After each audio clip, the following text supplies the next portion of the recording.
What's up? Happy 2022, my friends. Yeah. It's been a minute. For television. I'm in my bathrobe. I will explain that in a minute. We're alive. I was going for the Hugh Hefner look, but now I'm just looking like Cousin Eddie from freaking Christmas Vacation. Hey. I was waiting for JR when I opened the broadcast to start with. Mm-hmm. The sweet angelic sounds of children playing and an asshole in his bathrobe emptying his RV into the storm drain. Wherever how long that movie goes. I saw Christmas Vacation like 3 times this year, but wow. Greetings, ladies and gentlemen, as JR flexes fucking arm day today. And my white ass over here. I gotta get back to the gym. Welcome to PS Comics. I love you. As the overlay say below us, he is JR Kambakungan. I'll give him a full on shout out there. Okay, hold on. I think I did it fix itself. Hold on, Facebook. Don't be giving me crap here. We're having trouble streaming to Facebook. This may be an issue on Facebook soon. Okay, well, it's one channel. Hello for everybody else, Twitter, YouTube, everybody else listening to us. Thank you so much. Here's Jared Kambakungan, also not Jared Comics 42 on Instagram. I am Kevin Pillow at Voice of Reason 23 on all social media platforms. And welcome back to PS Comics. It has been a minute. I think at least since the first or second week in December. Yeah. Merry Christmas, Happy New Year, Happy Kwanzaa, Happy Hanukkah, whatever it is you celebrate, we celebrate with you. Shalom. Damn, it is good to be in the good is a new year. So my guy, it's good to be alive. It's so I know we've been kind of MIA over all the socials, man. Just more so, part of it is like because I went the end of the year. Near the end of the year. Granted, I've always been one to be a social recluse myself, especially online. But I know that in order to expand our broadcast and everything else, I'm gonna have to get out of my shell and post more, basically, which inevitably I'm getting to. Yeah, but I went full freaking hermit status. I've had people compare me to David Letterman. I've had people compare me to the Unabomber. I got to tell a story to tell a story. Okay. So let's go back to December of 2020. Okay. December 26th, 27th. I'm on like the 5th hole at Bermuda Dunes Country Club, playing golf with my brother and my dad. And we finished a hole pretty quickly, and there's a little bit of a backup on another hole. And I get a phone call from JR. Okay, if I'm getting a phone call, from JR in the middle of a golf round, something's up. Pick up the phone. What's up, dude? Merry Christmas. Hey, Merry Christmas. Blah, blah, blah. Gets right to the punch. Bro, what'd you get for Christmas? This is JR talking to me. Dude, I got a new drone. Danielle hooked it up. Dad got me this. Had a good Christmas. How was yours? Your boy got COVID. And I was like, oh, shit. He goes, yep, watching the Laker game with mom and dad. Got the Rona. Bro, my sympathies, And so fast forward about December 20, I think it was on Christmas Eve this year. Yeah. I called JR out of the blue and said, hey, guess what? Guess what your boy got for Christmas? Your boy got the Rona. And at first he thought that my son got COVID.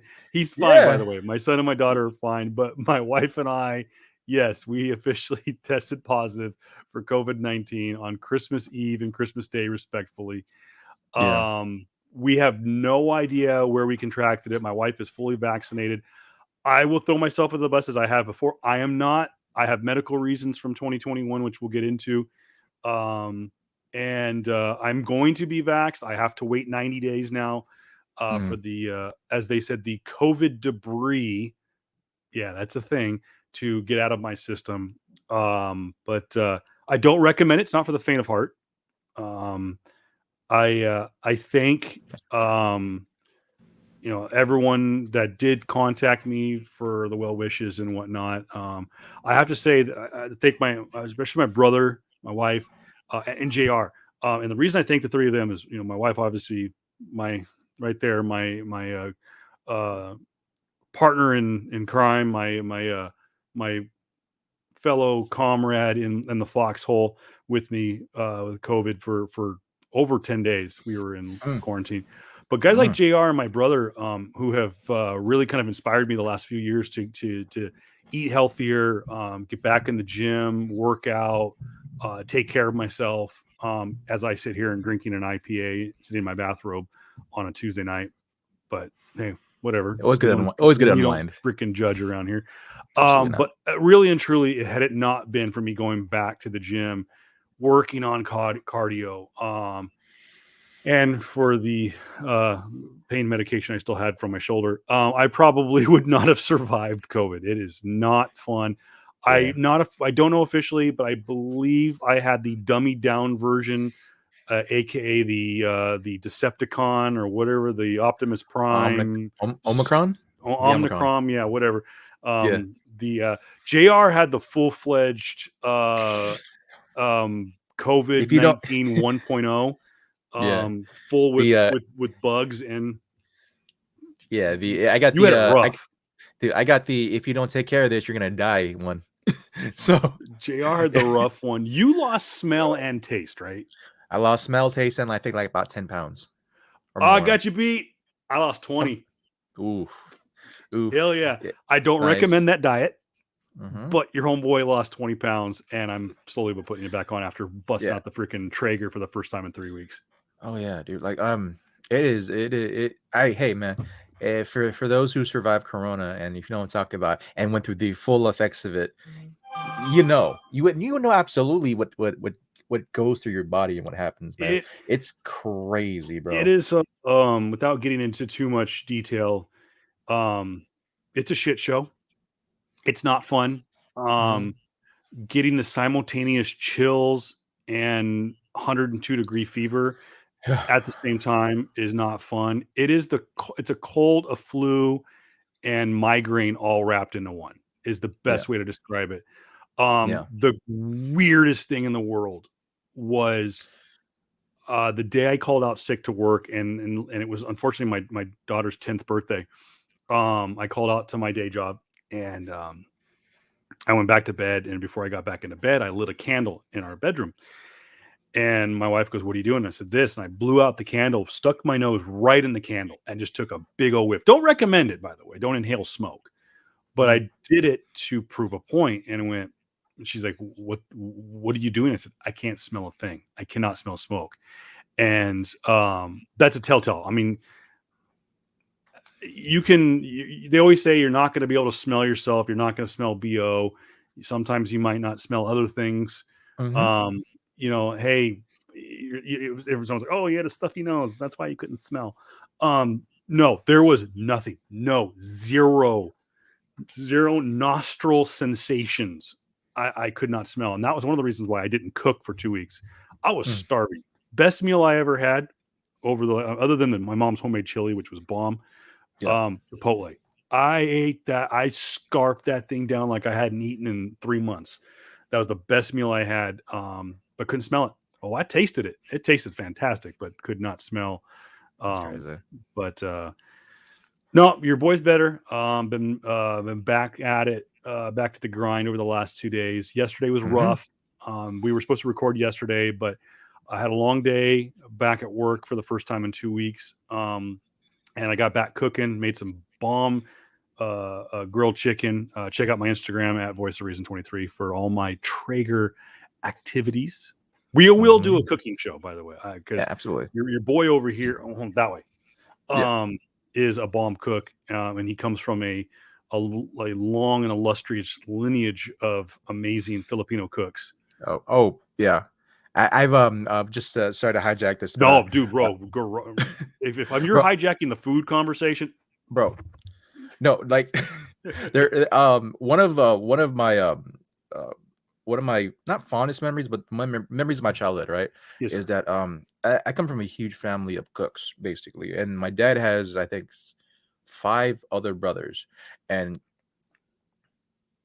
4 to 5 other brothers, yeah. And so in my youth, right, when I was younger, what they do is that in order to get all the meat, right, they actually went to like NorCal or whatever and bought a pig. They would take that pig, that live pig down here to where we're at, and they would kill the pig here and butcher it, and they would even out parts. So I was talking about that particular scenario, right, around Christmas, or during our Christmas party, and I just told him like, hey man, these are going to be things that in a generation or two, we're not going to have anymore. No. And so like for the heritage, I said like, hey, for the culture, for our heritage, I'm gonna buy pig, and we're gonna butcher a pig for just to understand what it's like to to butcher meat for all the youngins. And when I say youngins, I mean like everyone is gonna be over 20, and then all the young kids that grew up, that knew about this, that saw our fathers and grandfathers, they would basically teach us how to skin and how to butcher meat and feed it to your family. They said, hey, I got to do this because this is something that's going to be a lost art. It's going to be like lost culture in like one generation, because everyone else now, man, we're not going to cook homegrown Filipino food. We're going to like order takeout, which is easier. We're going to like do a lot more. We're going to buy this food from Walmart or whatever, and they just try to serve it there. I'm like, yo, this is a lost art in our heritage today, being Filipino. And so might as well just at least once try it. And I understand there's going to be people saying, oh, how dare you do that to pigs and all that stuff. Like, yo, we use everything. We use everything. That's what I was going to say. It's one of the things that going on in this, we'll get to in our 2021 wrap up here in just a moment. What spending a lot of time on the road this year, going through a lot of the Indian reservations and the Indian land and stuff like that, and hearing stories and reading about the heritage of these different nations. One of the things that I can appreciate, and one of the things that I have brought into my cooking, is don't waste anything. I know as a successful cook, people, you got to trim the fat and get rid of some of the excess stuff, but I really don't, for two reasons. One, flavor. Fat adds flavor, but I don't like being wasteful. It's just, and so I take that idea from the Indian philosophy of don't waste any of the parts of the animal. And I did learn that for those who don't know, my brother married into a Filipino family. And they kind of told me the story. They did a pig, and I thought it was just okay. We're doing a pig. It's like a Hawaiian thing, because they were doing like a luau. No, it's a big Filipino delicacy, and they use everything from the pig, and that is some good eats right there, by the way. So yeah, it's very much that, in the sense of like where what's called we're gonna lose our heritage. Not lose it, but like it's gonna be like passed down to the point where no one is gonna want to do this, right? And like ultimately, I'm not doomsday pepper, but like I have in my foresight thinking like, all right, if the fall of civilization happens, right, and we can't get food, how is anyone nowadays in this generation, in this culture, gonna be able to like cook something, skin meat, and go hunt out and for a deer, right? Who's going to be able to do that stuff, right? Because everyone's going to be squeamish, because everyone's squeamish anyway. And so it's just for me, definitely something that I can say at least I've done and make proper homage to those who came before me. And not only that, but yeah, man, if anyone who's listening right now and hasn't had Filipino food, it's delicious. Absolutely. So Filipinos food is delicious. If you don't want to know where it comes from, good. I just say that because I feel like a lot of if you heard our dishes are amazing. But if there's a particular dish I will say, I have family members, right, who has married African American or has African American kids, and those parts of the family, they come over and to our Filipino festivals, right? And I remember being behind somebody during the buffet line for Filipino food, and it's one of the awesome Black mothers there that we have in our family. And she goes, "Oh, what is this food? Oh, you have this. They have chicken. They got ribs. What is this? Oh, is that meat? What's the coating in it? Oh, that's chocolate. It looks like chocolate." I'm like, "That's not chocolate. We Oh, use blood. oh, we use the blood of the pig and then douse it in the meat and then cook it. what's So the it's okay? delicious though. The one of Yeah. my favorite Filipino cuisines, Yeah. and I say it because it's probably basic, whatever. Oh yeah, I whipped it together on a Tuesday, Mm. but I call it a cuisine because there's so much flavor and just it's over here and then it's over here and then it's over here. Is ponce. It's a Yes, that's it. simple noodle. Mm. It's Recipe. like to me, it is Filipino spaghetti. Yeah. But it's more it's more it's just as simple but not but just as complicated Mhm. as another as anything you would cook, but it is so good. my Yeah. my my my brother's father-in-law made these little things. They look or they're like almost like little mini taquitos. Yeah. Yeah. Yeah. I was gonna ask you what they were. There's a Oh no, name for them.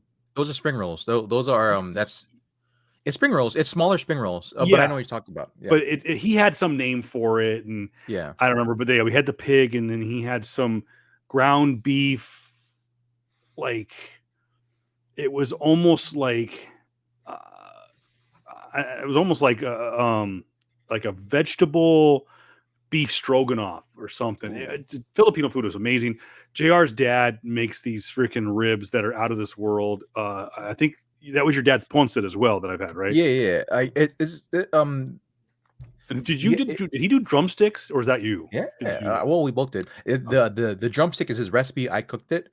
It's most of his recipes is amazing. I will say, and like everything too, it's all about the recipe and how you Yeah. prepare it. And I gotta say, I'm not trying to toot my own dad's horn. I'm not trying to blow up my dad. He has the best for me. He has the best pancit, igado. His ribs and his chicken are probably the best I've ever tasted in my life. Freaking Because and ribs, bro.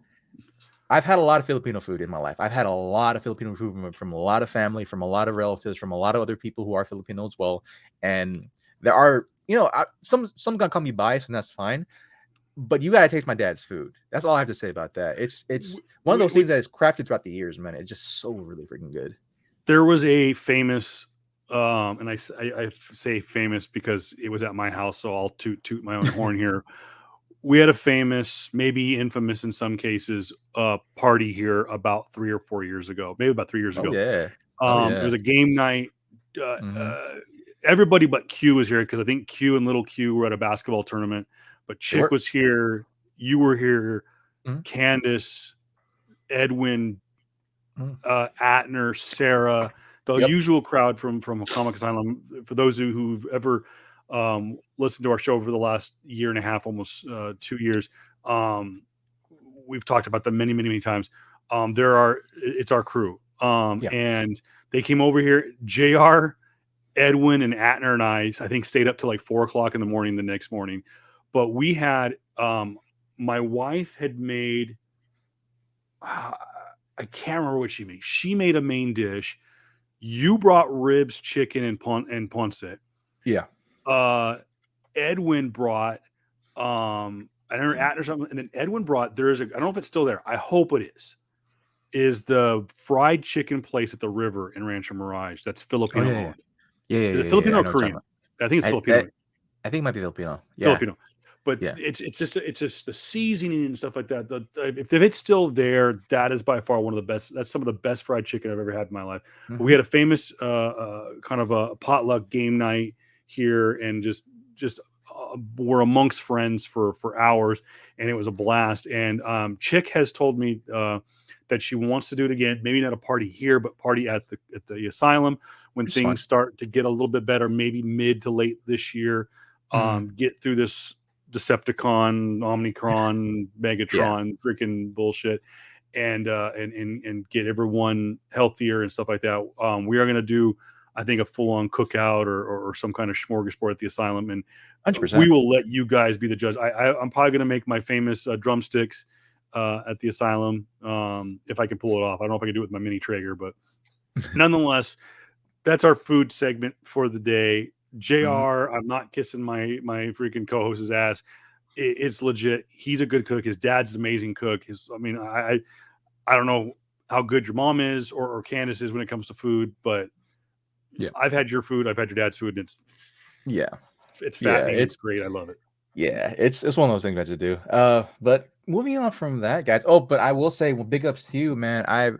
Because of that party too. One last thing, I've had the best tequila I've ever had.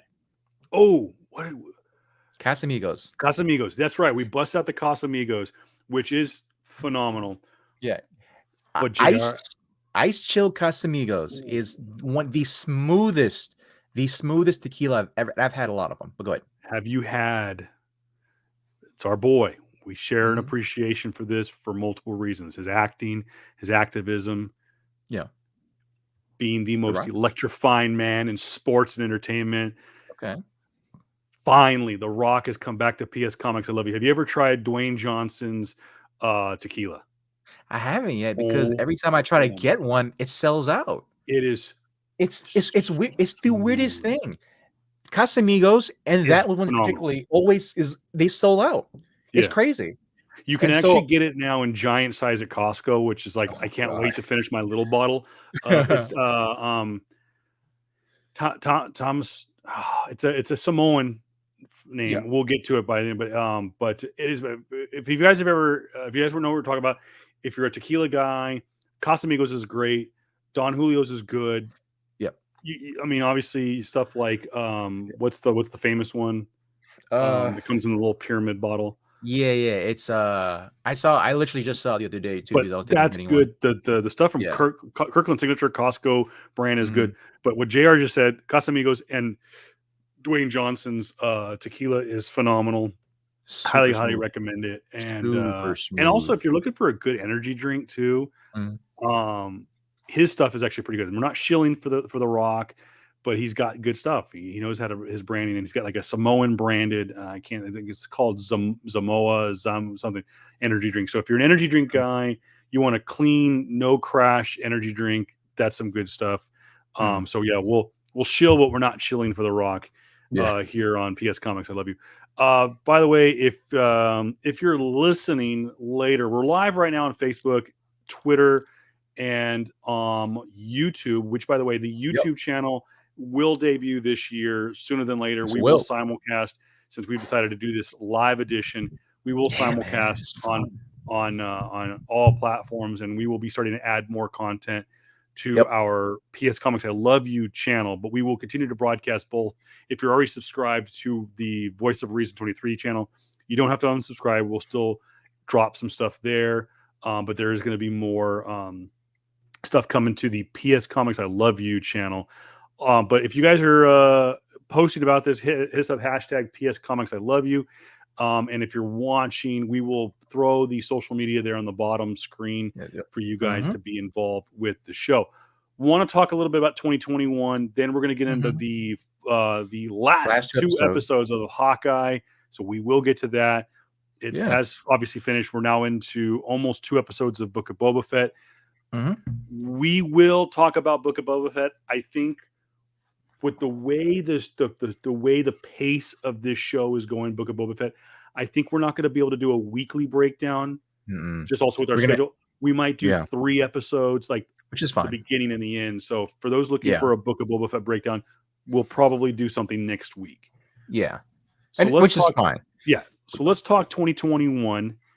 Um, just go through we're going to go through the highlights, and then JR, I want to get our top 5 favorite like moments of 2021 from a pop culture standpoint. Okay. Okay. Okay. Hey, what's up? Well, I want to throw this real quick. The boys are back. Atner giving us some love too, hooking us up on YouTube. Thank you, Atner. What's up, my dude? The famous Atner shouting us out. So Yeah. 2021 was, I know a lot of people said it was a shit show. We had I our mean, moments. Your boy had COVID in 2020 and January 2021. I had it yeah. in December of Yeah. 2021. A lot of great actors and soul and Passed. famous people. Rest in peace, the great Betty White, who just passed away in the last week as well. Yeah, So just I yeah. wanted.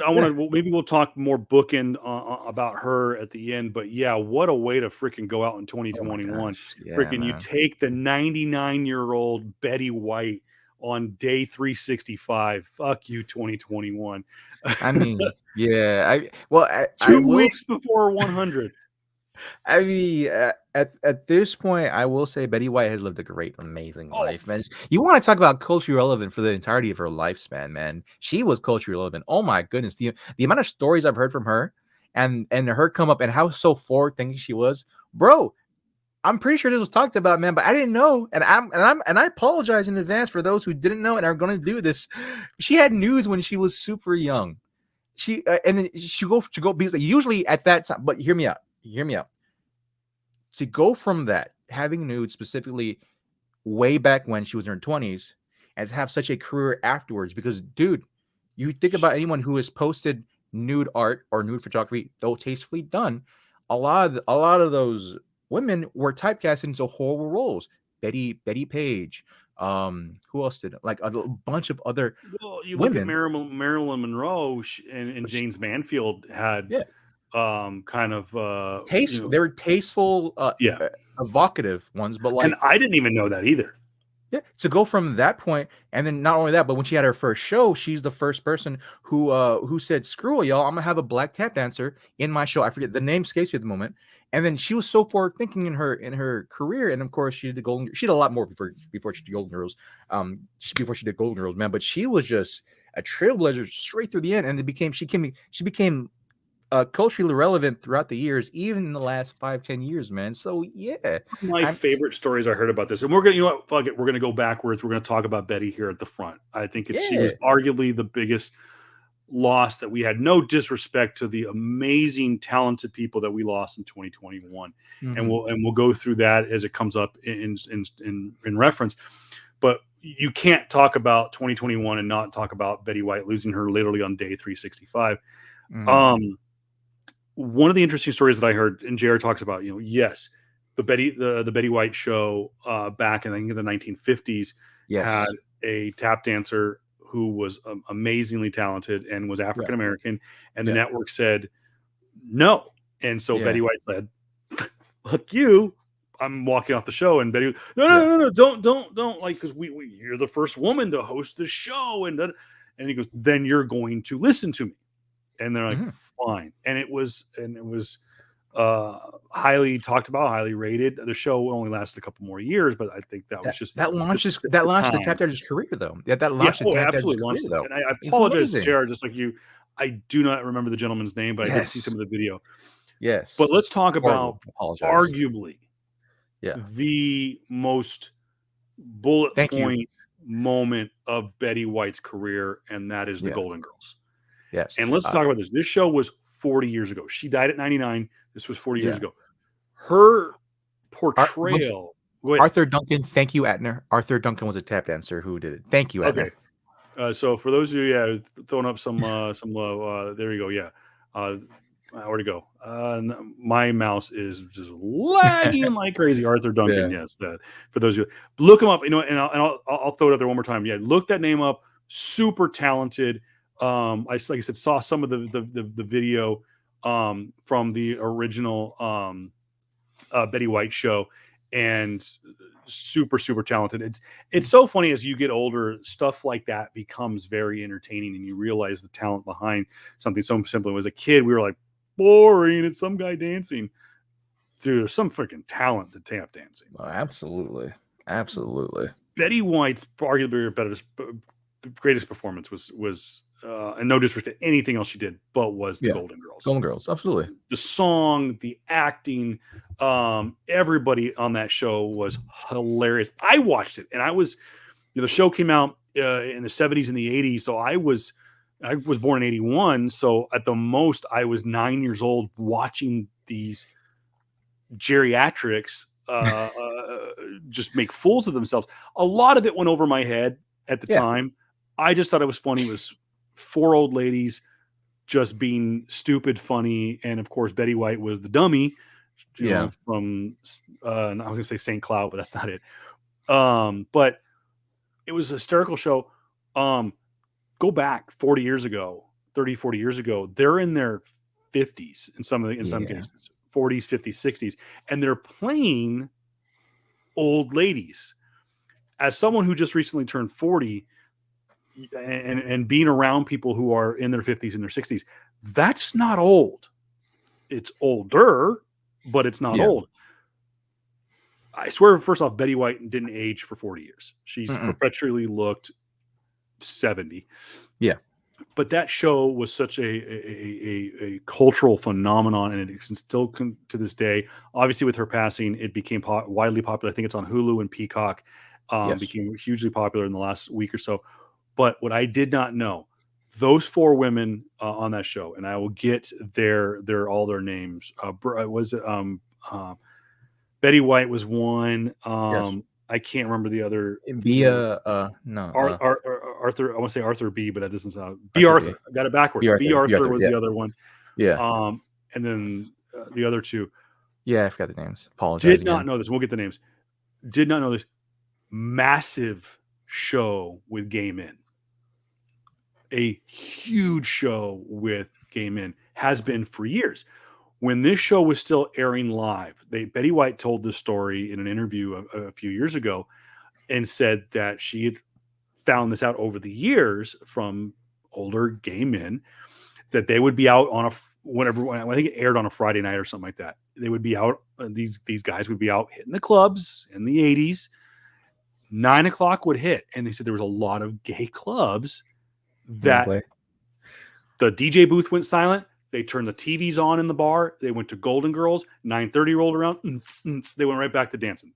They paused their fun on a Friday night or whenever the show aired to watch the Golden Girls because they knew in real life those four, most specifically Betty White and some of the other and then the other, I think it was B. Arthur, were huge proponents of what we know now in 2022 as the LGBTQ plus movement. And so to this day, yeah, they're a huge part of that community. And Betty White talked about, she's like, it was just so mind blowing over her head that they were such a cultural influence on the homosexual community. So yeah, like and just to point their names: Beatrice Arthur, Betty White, Rue McClanahan. Rue I'm pretty McClanahan sure was the sassy redhead. Blanche. Yeah, she was. Blanche. And Estelle Getty. Oh, Estelle Getty. What? Yeah. Oh my God, was she funny? Oh my God. That show was so great. I gotta say I haven't necessarily watched fully a season or so. I would watch here and there when it comes on, and just knowing of the relevancy in the last like 5-10 years. It's always one on my thing. Like it's always been one of those shows. Oh, I'll get around to it. I'll watch it when I get around to it, type of thing, right? Same thing with like Seinfeld. Same thing with Friends for me. Same thing with a lot of those shows. But I knew of the social currency that this show had, right? Yeah. B. Arthur, I know. Betty White, she's solidified. Right, she got her street card a long freaking time ago because she's that type of gal. So I knew the social currency that the Golden Girls show had, and I'm like, it was gonna be one of those shows that I'm gonna sit down one day and just watch and just enjoy. And I feel like, and as sad as losing Betty White is, I feel like in remembrance, just remembering the legacy she's had, like, dude, she freaking won at this thing, man. She come out so far ahead in your life to be this forward moving, progressive movement type of person throughout her career. Again, from like in her 20s, having nudes, to having a TV show, to being in multiple TV shows, to be seen as the freaking, at one point, the grandmother of the US. Yeah. Yeah, like it's dude, all fucking props to her, man. Like there's no one can anyone would love to have that type of career, that type of emotional and social impact that Betty White had, man. And for anyone saying that, oh, that's you're blowing out of proportion, bro. No, She's done way more for society than you care to give her credit for, man. And so, yeah, dude, more props to her, man. She lasted so long, and I'm grateful for her impact on society, man. And it sucks that we lost her, man, but I'm so happy that she's lived this long in order for us to see that. 99 years, she saw a lot of great things. Think about what she saw since 1922. 2 wars, 3 lived through wars. both World War One and World War Two. Mm-hmm.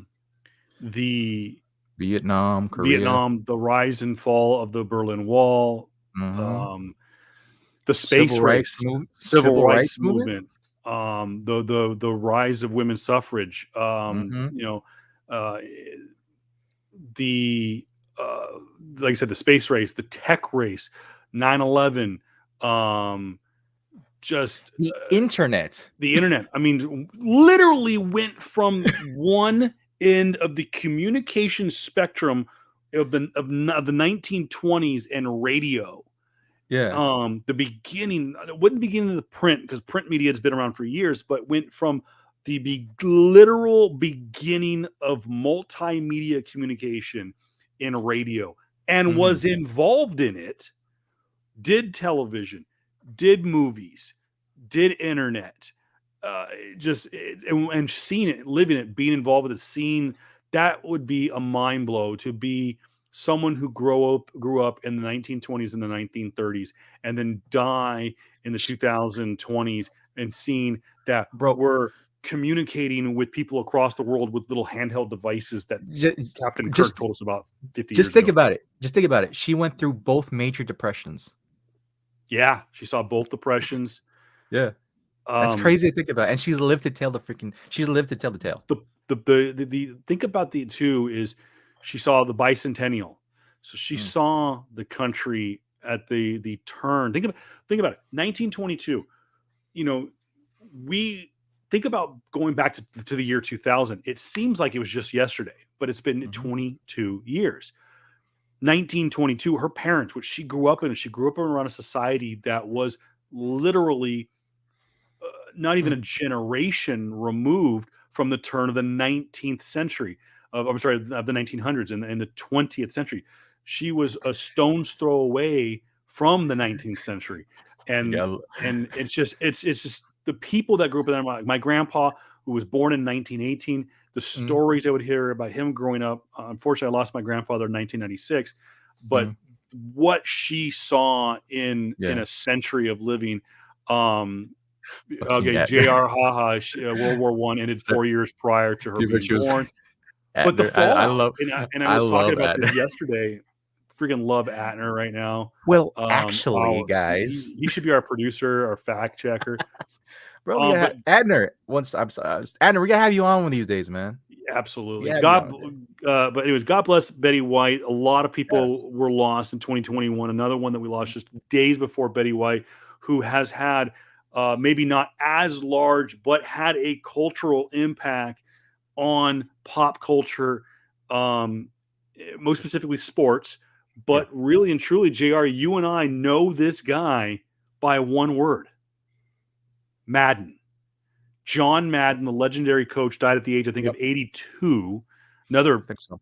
Hall of Fame career, literally. Mhm. Is percentage wise the winningest coach in NFL history to have at least 100 games. Won a Super Bowl, Yeah. Hall of Famer, Mhm. arguably one of the greatest color commentators in sports history. Has a video game One of the named after greatest. him. What's that? Has a video game named after him. And then has the video game after him. And he went on in his Hall of Fame career. He goes, "What do I want to be known as?" He goes, "I just want to be known as a football guy." And he did that. And when you cross the cultural lines that John Madden did, Mhm. was you had a guy like Vin Scully who did multiple sports, but was known as the voice of the Dodgers and whatnot. Talk about how I did one football game with John once, and the guy's an ultimate professional. It's like, it is a. Oh, okay. J.R.R. Atner checking into it is the history geek in him, making sure that we are fact checked about World War One. But no, Uh-huh. John Madden, the video game guy, his name will live on in glory Absolutely. for a Yeah. lifetime. You've played the game in its good days. You've played the game in its bad days. It is still people to this day bitch about their Madden rating. Why wasn't I 99? Why wasn't I this? Yeah. Why didn't I have that? It's so crazy that his name became so synonymous with it. Let's just say it again, man. The Madden series consistently, I think, makes over $1 billion, Oh yeah, right? Consistently, right? And it's crazy to think that we have a generation of people, right? A couple generations of young adults, ma- generally male, that Yeah. think Madden is just a video game, and not actually John Madden, the most winningest head coach of all time for football. It's crazy to think that, man. But that's how so synonymous your name is with a current with a current broad spectrum, or at least in this case, the gaming sense of a game where people know it just by its name. People just know it. And, So and and and crazy. guys, feel free to tweet at us at PS Comics. I love the letter U and hashtag PS Comics. I love you. Yeah. For to let us know about your response to Betty White and John Madden. Those are Mhm. the two most fresh names in our memory from Yeah. who has passed away in 2021. We also lost Christopher Plummer, always the Yep. bride, always the bridesmaid, never the bride when it came to winning the Oscar.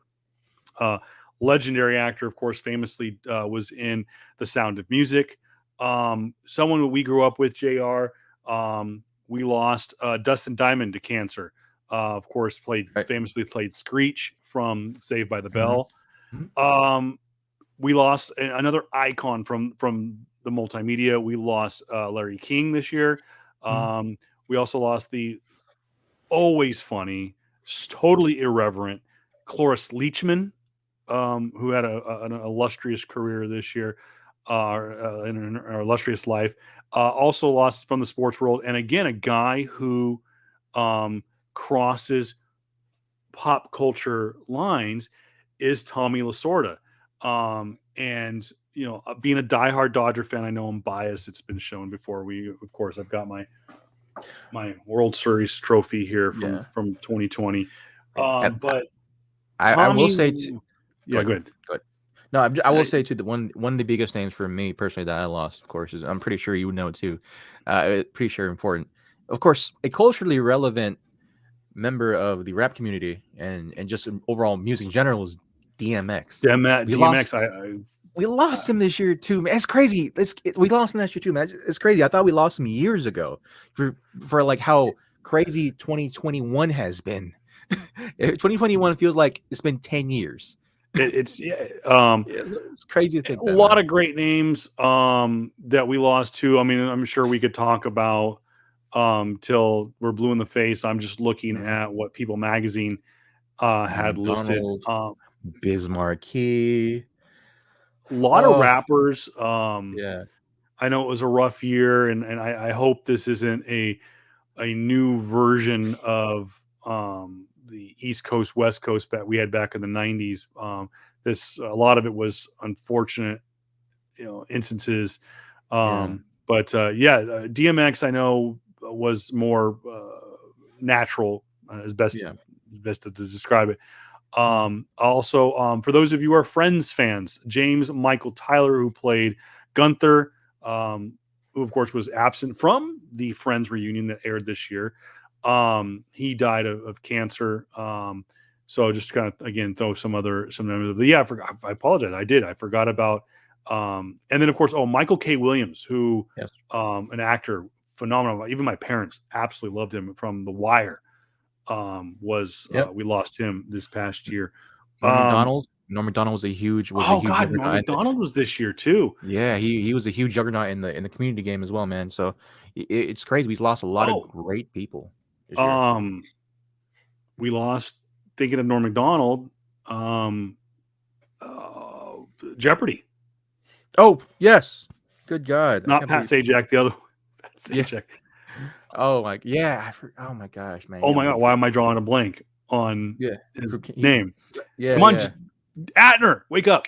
Come on, we need No, you. no, you like I did. But Oh my gosh. that one, we kind of, it was one of those like you knew it was coming, but you hope he didn't. The guy Yeah. he made learning fun in a game in a game show that was aggravating at times. Um, but why am I completely I- forgetting yeah, about dude. the guy who hosted Jeopardy? Come on 1 second. Alex Trebek. Alex Trebek. I Yeah, dude. You just apologize. The came in my legendary. head. Yeah, it just came in my head just randomly. I was looking for it. Which, by the way, the internet fan favorite to replace Alex is Oh, what's the it? most I'm sorry. winningest person Well, of no, Jeopardy no, no. The ever. fan favorite. Everyone wants what's his name from Reading Rainbow. Oh, Um, I wouldn't mind it. I wouldn't mind either, actually. oh my gosh! Again, I'm on a brain fog today. It's COVID effect. Yeah, But he was just the grand marshal at the Rose Parade. that's right. That's right. Dude, we lost. I totally forgot we lost Larry King this year too, man. Yeah, Early this Larry year. King earlier Yeah. this year or earlier 2021. But yeah, let us know what you guys' thoughts were on 2020, 2021. Who was probably the most devastating person. He passed in 2020. Larry King. Trebek died in 2020. I I think he thought it was did this pass away year. too. I'm pretty sure he passed away. I think he was. Pretty sure he was this year, dude. People Check. Magazine, people.com had Larry King. So I don't know if he's talking about Larry King or he's talking about Alex Trebek. Has it been a year? I I thought think he so. died I like think right after Norm he, McDonald did. he did pass away in 2020. I think literally the butt end of 2020. Oh, okay. I apologize. Oh, Trebek died in 2020. Yeah, November 8th. So near Okay. the butt end. My bad. But Yeah. God, okay. 2020 and 2021 just blended together way too easily. I'm gonna say this. I'm gonna give you the benefit of the doubt because COVID fog is a thing. It is. So COVID fog is a thing, my guy. Like but it's yeah. I but know. still, I know. mad love to Alex Trebek. Mm. Great guy. And by the way, too, on the tail end of the last episode, we talked about George Perez. Thank God he is still with us. He actually is doing some exclusive signings. If you want to go over, not a shilling for him, but I want to show support for George Perez.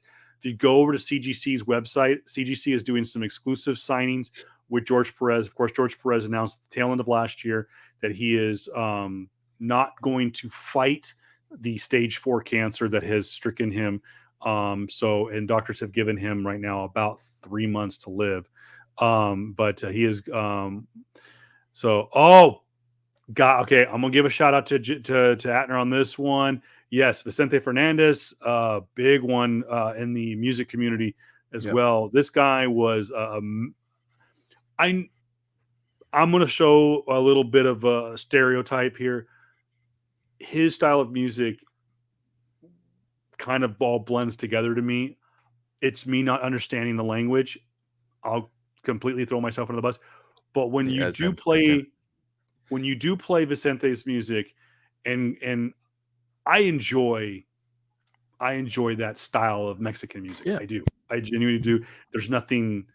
You just have a good time. It's fun. Yeah. And again, the white boy in me, if you're kind of poking fun at it or you are actually enjoying it, it's still enjoyable. And when people pointed out Vicente Fernandez, like, that's a Vicente song, I go, I like it. I have no idea what he's saying. I like it.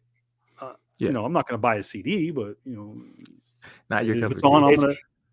I will say the one thing about Vicente Hernandez is that he's definitely the type of like for the Latin community. It's like when in the same context of what Beatles has done, and as well as Michael Jackson, their sounds is like everyone's gonna sound the same after them because of how great they sound, and that's why I feel like Vicente Hernandez. I really think. I mean, I'm sure there were people that did that style of music, and for a lack of a better term, I'm just going to call it Mexican music. Spanish music, damn it.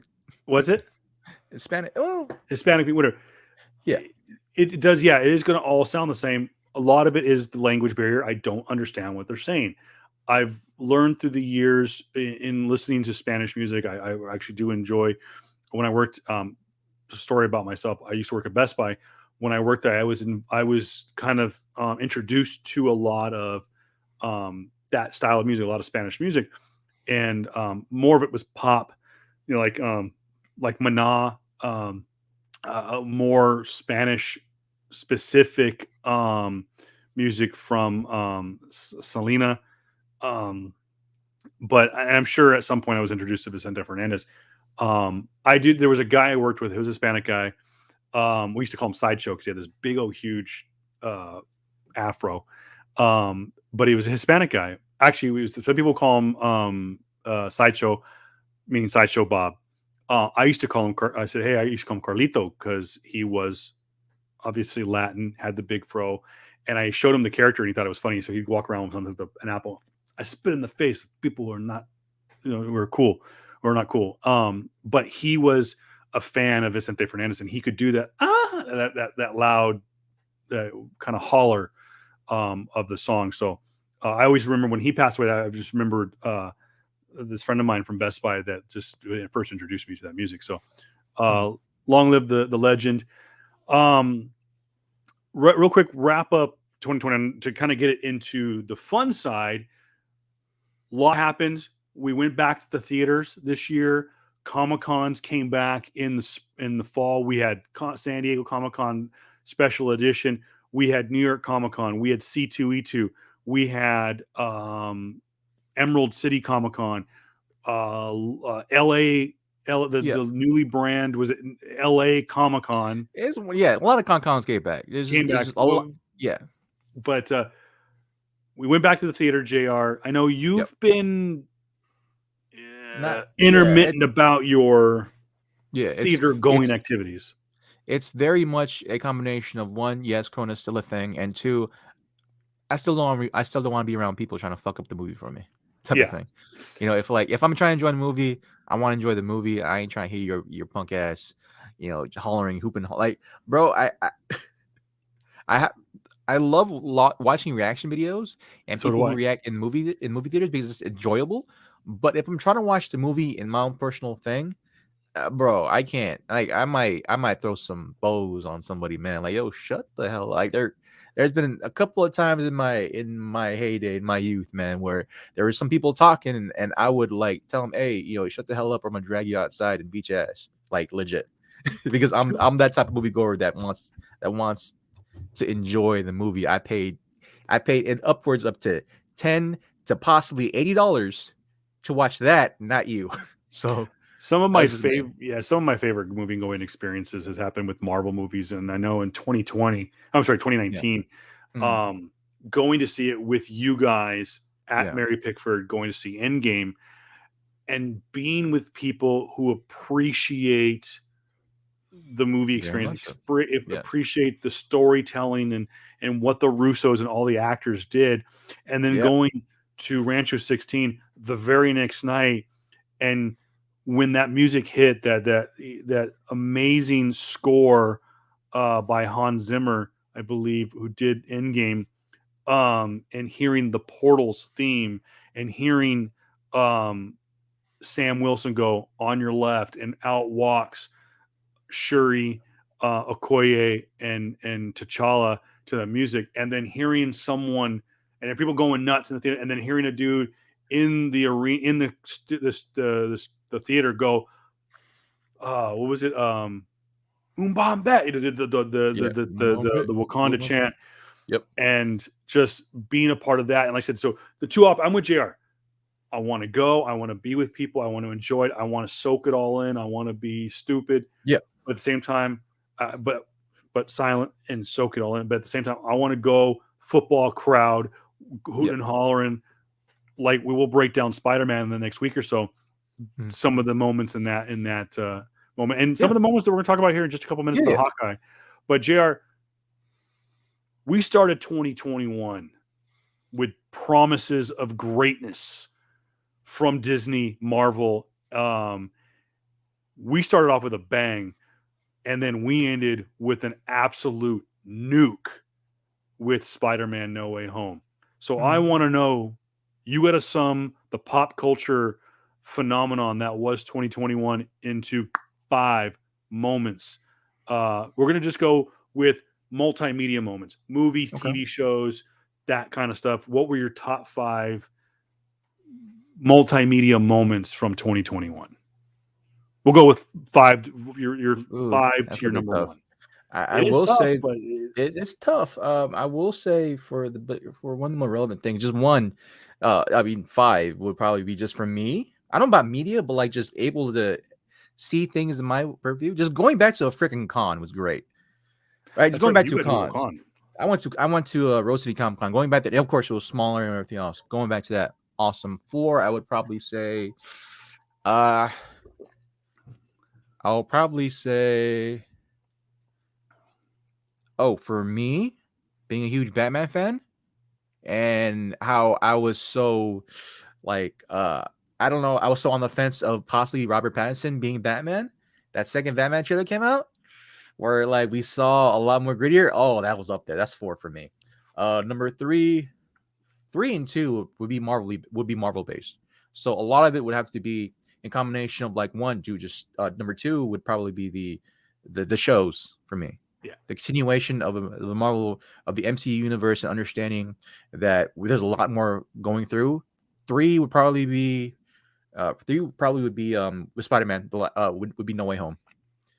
Number 1, honestly, for me, my best movie from the year, Dune. Oh, okay. I did not see that coming. It's crazy. Like as much as I'm hyped for Spider-Man, and this is gonna go into the inevitable Spider-Man review when we have sometime the next couple of weeks or so. I was one of the people that was spoiled early, right? And I'm like, oh, I hope that's not real. And so a lot of the hits for me, a lot of the beats I saw coming, and I was able to look at it at a very analytical standpoint. Like, all right, cool. How did this go through? How did that go through? Right? We're gonna break it down again in the review for it. With Dune, I came with no expectations. Yeah. And I saw exactly and felt exactly how I needed to, because like Dune for me is probably the best example of knowing how to go from the source material, translate as much as that possible into something you're passionate about. The movies. Dune. If you have not watched Dune in the movie theaters, you are missing the fuck out. You want to talk about the originator of a lot of things that is in Star Wars today, that's in Marvel comics today, that's in a lot of like pop culture stuff today. Watch the Dune movie. Watch the Dune movie of 2020 or 2021. It is for me the greatest movie that come out this year or last year. And so those are my top 5. For me, you know, a lot was accomplished in 2021 in pop culture. I did not have the opportunity to go back in person to Comic Cons. And I knew that the level, the bar had been raised so high coming out of 2020, most specifically with the Disney investors meeting, literally weeks before New Year's in 2020 and into 2021. And JR did a whole podcast. You go back and listen to it in the archives. It was okay. Top that, bitches. I think my number 5, I would have to go fast forward though to July. I had not had a great first half of 2021. I had a shoulder injury, pinched nerve in my back, really not feeling well, and found out a week and a half, actually not even a week and a half, I think less than a week, that my wife and I got tickets to the world premiere, or sorry, at least the North American premiere of Black Widow. Back. The MCU is back, baby. At this point, we had the TV shows, which I'll get to, but Black Widow in theater. After a couple extra viewings, maybe it wasn't up there as I wanted it to. It's an entertaining movie, but getting to go to the global red carpet fan event, Marvel Studios Black Widow, was probably one of my my moments of 2021.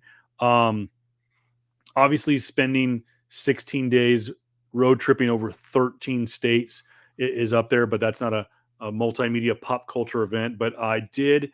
I'm going to throw in at my number 4 spot. Getting to go to a comic book landmark and going to Mile High Comics was probably one of my favorite moments. So that was for my road trip. I had to get that in there. Had a blast. The owner was there. I didn't want to bug him. He was super busy. So not meeting him, I think his name was Robert, I think is his name, but apologize for not getting his name, but he was super busy and I just didn't want to bug him. I'm one of those guys, like, he's a celebrity to me. And I was like, no, he's doing work. He's doing what he's supposed to be doing. So, but I would have loved to have picked his brain and say, hey, do you want to come on our podcast? And I might still do that.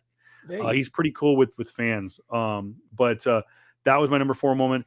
I think my 3 spot would be kicking off the TV shows. Um,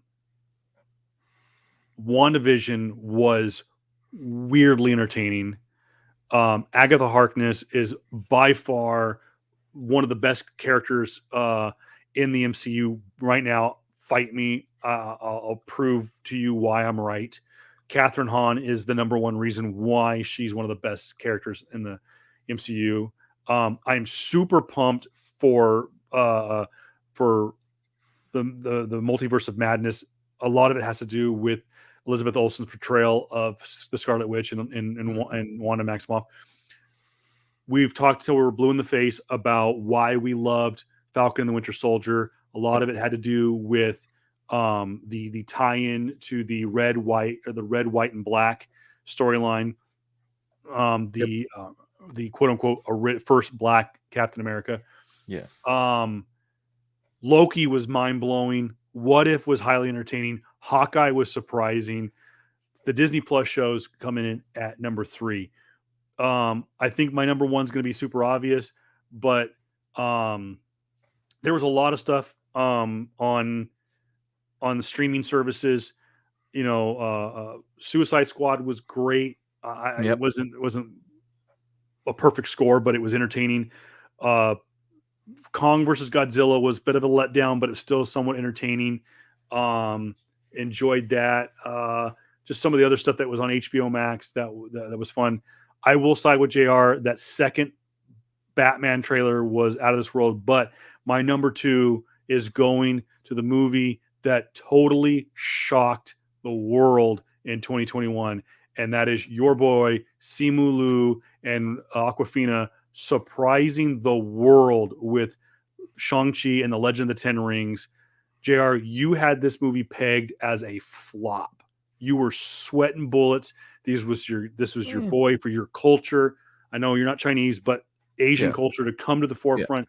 You were sweating bullets. We went and saw the movie. Now you're not together, though that would have been fun. And we were like, holy shit, they stuck the landing. That's my number 2. If you haven't seen Shang-Chi, shame on you. It's a great movie. Number 1, No Way Home. Yeah. Just, if it weren't for the pandemic, it would be the number 1 movie in the world all time. It is number 10. Number 10, folks. It is only the 11th movie in cinema history to make over $1 billion. One movie, not a franchise, one movie. 11 movies have done it. It's number 10 all time. Think about this. If it were not for the pandemic, tell me it would not be going for James Cameron and also for Avengers Endgame, going after Titanic, going after Avatar, going after Force Awakens, and going after Avengers Endgame. It would be going for that top 5, top 3 spot. That's my number 1. Real quick, what was your biggest letdown of 2021? Other than Betty White dying. Oh, I just had it too, man. Biggest letdown. Fuck. There's a lot of them. There is a lot of them. I literally just had it was on the tip of my tongue like about a minute ago, man. But was it Matrix? No. Okay, because I've heard that is not good. Yeah. I gotta watch it on my thing. But one of the bigger letdowns. Oh, fucking Cowboy Bebop. What the fuck am I talking about? Oh yeah. Cowboy Bebop. Checkmate in the first season. Cowboy Bebop. You want to talk about the Netflixification of anything anime related into live action? If you want to see something die, give it to Netflix. If you want to see something beloved die, give it to Netflix. And they had Sex with Midas Touch for a while. It's not that, man. It's like they're just trying to do their. I understand what they're going for. They're trying to do their best to try to compete with Marvel and Disney, but you can't. Because even though you're buying all these fucking superhero properties, and not just that, but they've been going into this anime realm for the last like 5 years now. They're one of the biggest fucking flops that I knew I could never fucking trust them with is when they had Death Note. And Death Note was an anime that had a huge following, and they fucked it by Americanizing it. Yeah. and with Cowboy Bebop, one of the biggest things in there is that there's this constant state of like perpetual, not dread, but like you can't move forward. Like you're stuck in this what's this? You're stuck in this purgatory of an individual because you can't move forward because of your past deeds. Episodes 1 through 5 felt like a fucking Seinfeld episode, and they had such a great showing in some of their their trailers. Man, it just it, like if it had some level of assertiveness, cool. I love John Cho. I love what he's. I love them in freaking Harold and Kumar. I love them in Star Trek. I love them in other things too, man. But it's like it's so tough to see an actor like that. Just nothing they can do to save it. it's one like at one side of me like I can't believe you fucking try to do that to Spike Spiegel, you know. And then two, I'm really happy that he got the bag though, because like it's Netflix and you got Netflix money, and Netflix was able to fucking throw on all this shit. Like just every time he try to Americanize something that's foreign, it's bad, horrible. Because a lot of the time, in order for Netflix to quote unquote do it justice, is to have American filmmakers that are like have some level of Asian origin, or try to get the original people, right, to try to some of the original creators, like they did, right, like some of the writers try to okay some of the stuff and try to modernize it. But that's the thing though, you're playing a space opera crime noir film, a crime noir series. Like you're not going to try to modernize that because it's already a set piece in its own right. So just I can go on about the biggest failure for me of Cowboy Bebop, and then they got Avatar coming up too. We're not talking about Avatar, the blue people. We're talking about Avatar: The Last Airbender, and God, dude, I just don't have fucking faith in this thing. Let's not kill JR before we talk about what some of the good things. Probably one of the big surprises of 2021 is, and we'll get into that in just a moment. But my big letdown, going back to my top 5 list, I did enjoy some of the. I know it was the pillaging of the theater system with what WB did with putting first run movies on HBO Max. They were committed to it. They kind of died there at the end of 2021. They were debating on whether or not, because Matrix had such a big buzz that and with people going back to the theater, they almost were going to go like, no, fuck you, go to the theater if you want to see Matrix. But they're like, no, we promised that everything in 2021 first run was going to get a simultaneous release. Now, by the way, news for that, WB has now backtracked for 2022. They are going to use the Marvel / Disney / whatever, the Disney effect. And that is you get 45 days in theater, and then it's going to a digital streaming release. Now, in comparison, growing up, JR, it was 90 days. It was 3 months. You went and saw a movie, especially when we were kids, and we went and saw a movie on Memorial Day weekend, which kicked off the movie season. And we went and saw Eraser or Independence Day or Twister, and we're like, oh my gosh, that movie was so cool. And we didn't get to see it again unless we wanted to go to the theater again. We didn't get to see it on VHS for 3 months and get to see it at home. Not anymore. You have to wait a month and a half. Not even but a month and a half. With the exception of Eternals, and Disney's, of course, reasoning behind Eternals was that they didn't want too much Marvel going on at the same time, so they were giving a breather between the end of Hawkeye and the now January 12th release of Eternals on Disney Plus and other digital releases. Oddly enough, Eternals was not my biggest disappointment of 2021. I actually enjoyed the movie. It wasn't great, but it wasn't as bad as some critics made it be. There's some things they could have done better, but hey, Zhao, I can't remember her first name, but but I have she tried her best, bless her heart. Yeah, coming off a big Oscar win. But my biggest disappointment was Kong versus Godzilla. I was thoroughly enjoying the legendary MonsterVerse. I loved Kong Skull Island. I think it was an underrated movie. The original Godzilla with Bryan Cranston and Aaron Taylor Johnson and Elizabeth Olsen was a super underrated action monster movie. Yeah. Godzilla King of the Monsters, holy F, that movie completely exceeded my expectations. Um, but Kong versus Godzilla was convoluted. It was all over the place. It is continuing to jam down our throats the Millie Bobby Brown effect. I apologize. Never watched Stranger Things.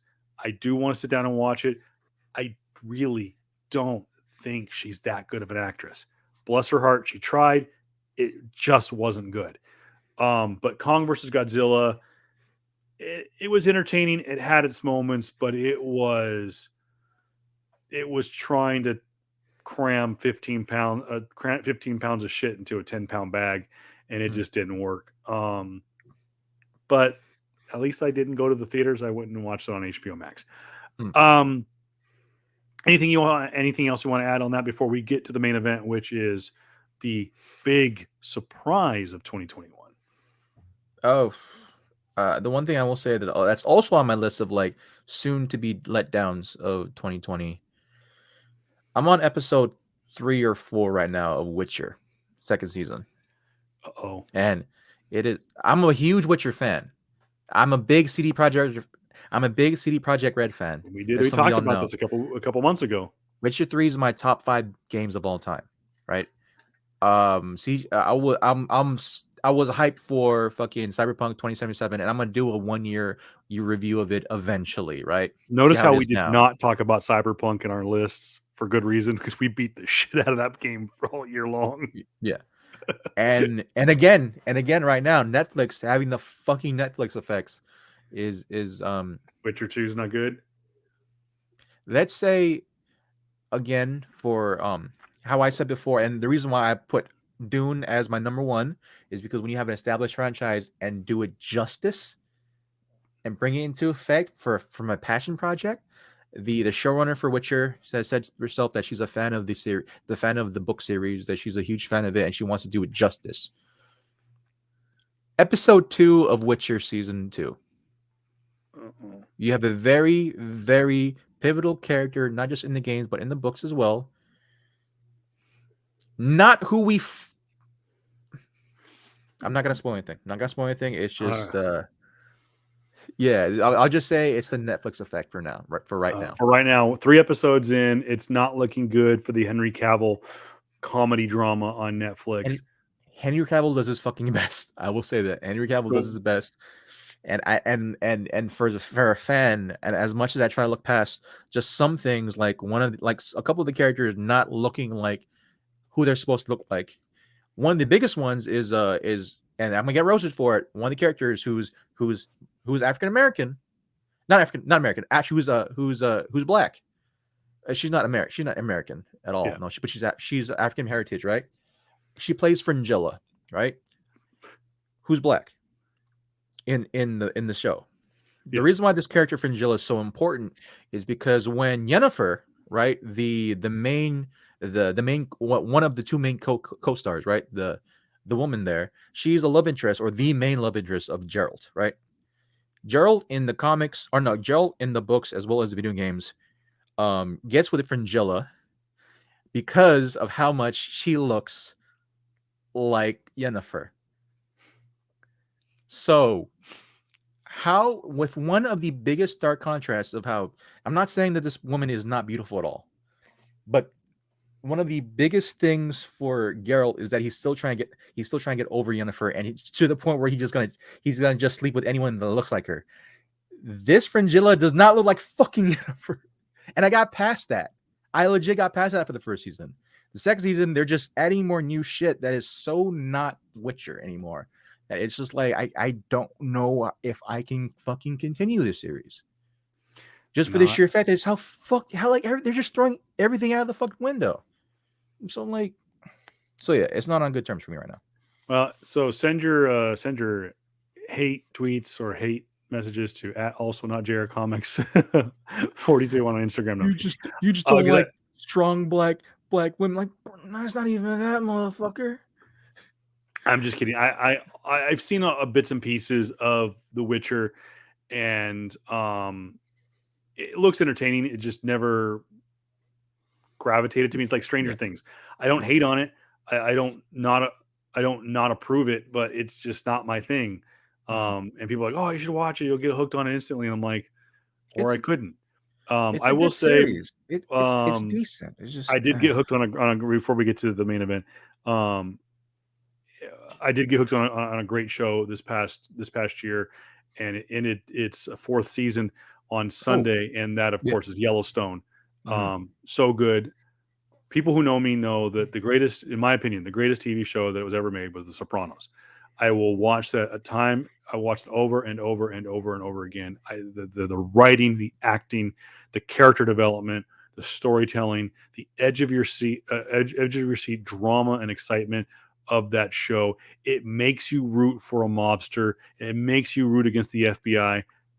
How do you not tell me that that is the greatest drama that ever was? Yellowstone is right there with it. It is same thing. It makes you root for the bad guy. It makes you root against the good guy in some cases. And sometimes there's such a gray area. You don't know where the good and the bad begins and ends. If you haven't watched it, you should. The first 3 seasons are available on Peacock. Again, we're not shilling, but I'm just going to point you in the right direction of where to go.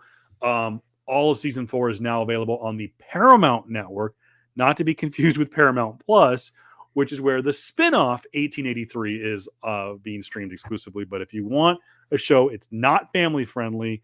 It is not Definitely for not. kids, but Yellowstone is great, and I am hooked. I'm finishing up season 4 right now. But JR, this main event, Mhm. this I think we kind of knew what we were getting with WandaVision. Yeah. It was going to be weird.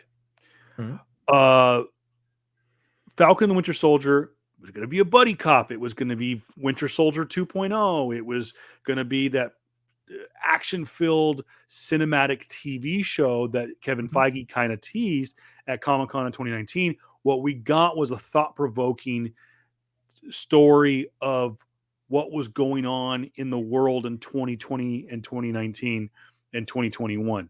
Um, we got the weirdness that we fully expected from a Tom Hiddleston Loki TV series and some.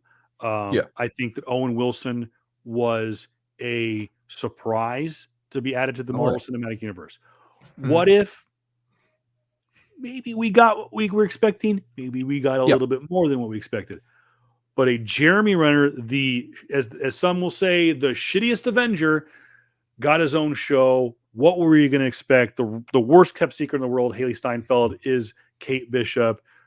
What was this show going to be about? And JR, from day one, you can go back and watch the playlist on YouTube or listen to it on wherever you listen to your podcast. But from episode 1, you and I have said this was the surprise hit that Marvel needed, that Disney Plus needed to drive subscribers. Hawkeye was a surprising success. And the first 3 or 4 episodes were crazy. And if you want to go back and listen to our wrap up Yeah. in the archives, you can. But the Yeah. last 2 episodes, JR, Yeah. I holy F. I feel like I think I remember my opinion on like the first like couple episodes. It was more so I knew to get my expectations down. If I remember correctly. Uh,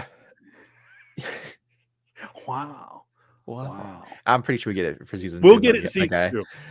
But like for I know for me like I knew that I was not supposed. I knew that I wasn't going to try to compare it to the other episodes, right? Because that's just hard to do. So, it did surprise the hell out of me.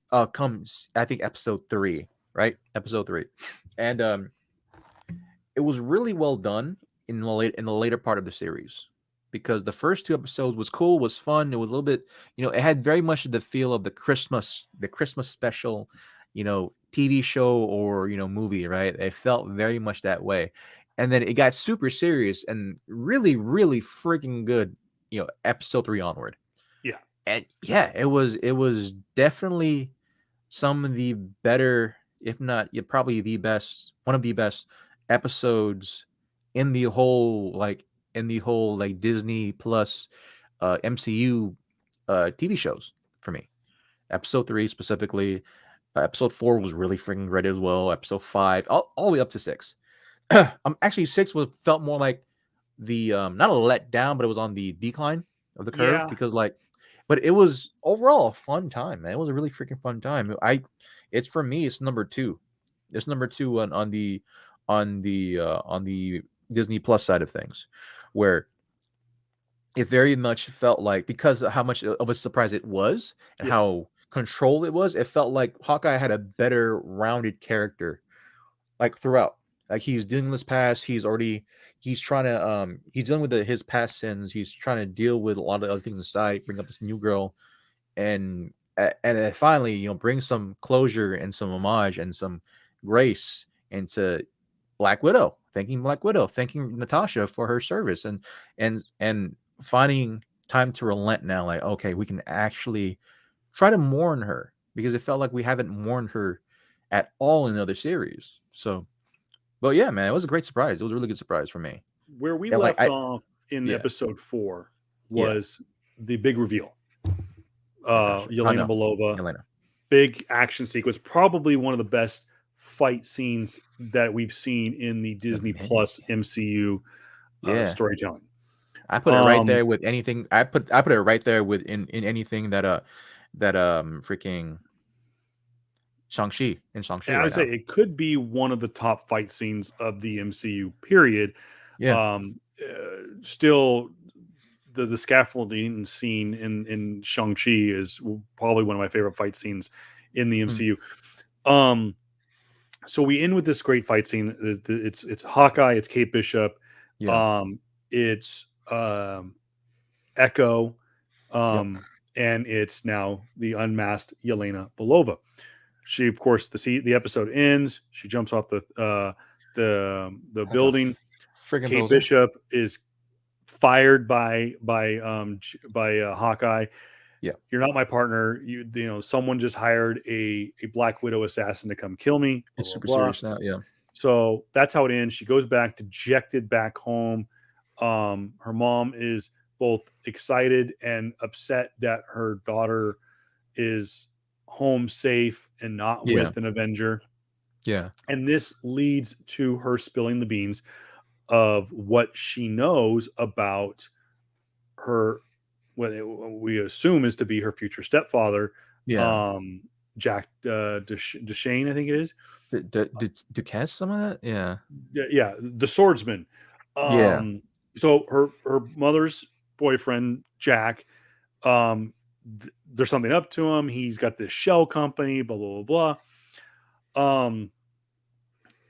And her mom Just Eleanor is like, "Oh yeah. my gosh, tell me more." Blah blah blah. Fast forward, we see that Jack is being arrested. Yeah. The mom's like, "Hey, thank you, Kate, for telling me about this. I'm glad you came to me. He's not who we thought he was." So we're like, we were right. The swordsman, Jack. He's the bad guy. Oh, contraire, my friend. But let's kind of get to what a lot of people were talking about in episode 5, and that is the banter between Yelena Belova and Kate Bishop. Kate Bishop Yeah. leaves her mom's townhome, goes back to her apartment, Yeah. and she finds that She, there's she a finds a Black Black Widow Widow in her. amongst us. Yeah. Yeah. Um, Yeah. It was I don't know how the hell the MCU, or I don't know how the hell Marvel got Florence Pugh, but they got a fucking gem. They got a absolutely. diamond. Good God, man, she is really, really freaking great. And granted, like this is the same. This is she has a lot of critical acclaim to her name just in her own right, Like I think of Midsummer, dude, that great freaking movie. I can't believe they got her from that. And just one, this constant thing of like getting these actresses and actors so young, that's so talented, and pushing them forward. Like, hey, here's the freaking Kings of the Kingdom now. What you gonna do with it? And just like her banter, I feel like her Russian accent got better, right? And that's it's cool. Her Russian accent got better throughout her time in the MCU. For those who have watched Black Widow the movie, you know what I'm talking about. And just uh her overall playfulness, I'll say that. Playfulness, her very casual tone with Kate Bishop, constantly saying Kate Bishop around, was really freaking great. Like, I just don't know how the hell, like Marvel keeps on pulling this type of stuff off of getting these awesome freaking actors and actresses to like it's not, it crazy. doesn't have that stigma anymore. Yeah. And when it's the Robert Downey Jr. effect, and I got to say this, I got to show this off. I don't know if we're gonna have any time at the end of the podcast to do a flex pool, but I'm gonna do a mid-show flex pool. Yeah. One of my Christmas presents this year from my wife was I got the story of Marvel Studios. It's a 2-volume gigantic book set. You can get it on anywhere books are sold. You can get it on Amazon. Yep. This is, not to be blasphemous, this is the Bible of the Marvel Cinematic Universe. It tells the story in detail of where guys like Kevin Feige came from and what he did to work his way from being a fledgling First off, the guy couldn't get into USC at first. Gets into USC, applies, and was getting rejected by their cinematic school. Finally gets accepted, and then works his way into working with some of the biggest creators at the time. Yeah. And he worked on X-Men, worked on Spider-Man, worked on Blade. Basically every Marvel S character that was out, he was on the docket. Understand? But before we get off his way into being who he is now, and before we get off Marvel Studios, before we get off topic a little bit too much now, going back to the episodes, just again, you can't gush enough of Florence Pugh. Just her, again, it goes back to the Robert Downey Jr. effect. Yeah. That's what I was getting at. Yeah. I apologize. No problem. Just going back to her, and just like, you just can't gush enough about Florence, and just how it feels like she's natural with anyone on scene. Yeah, her and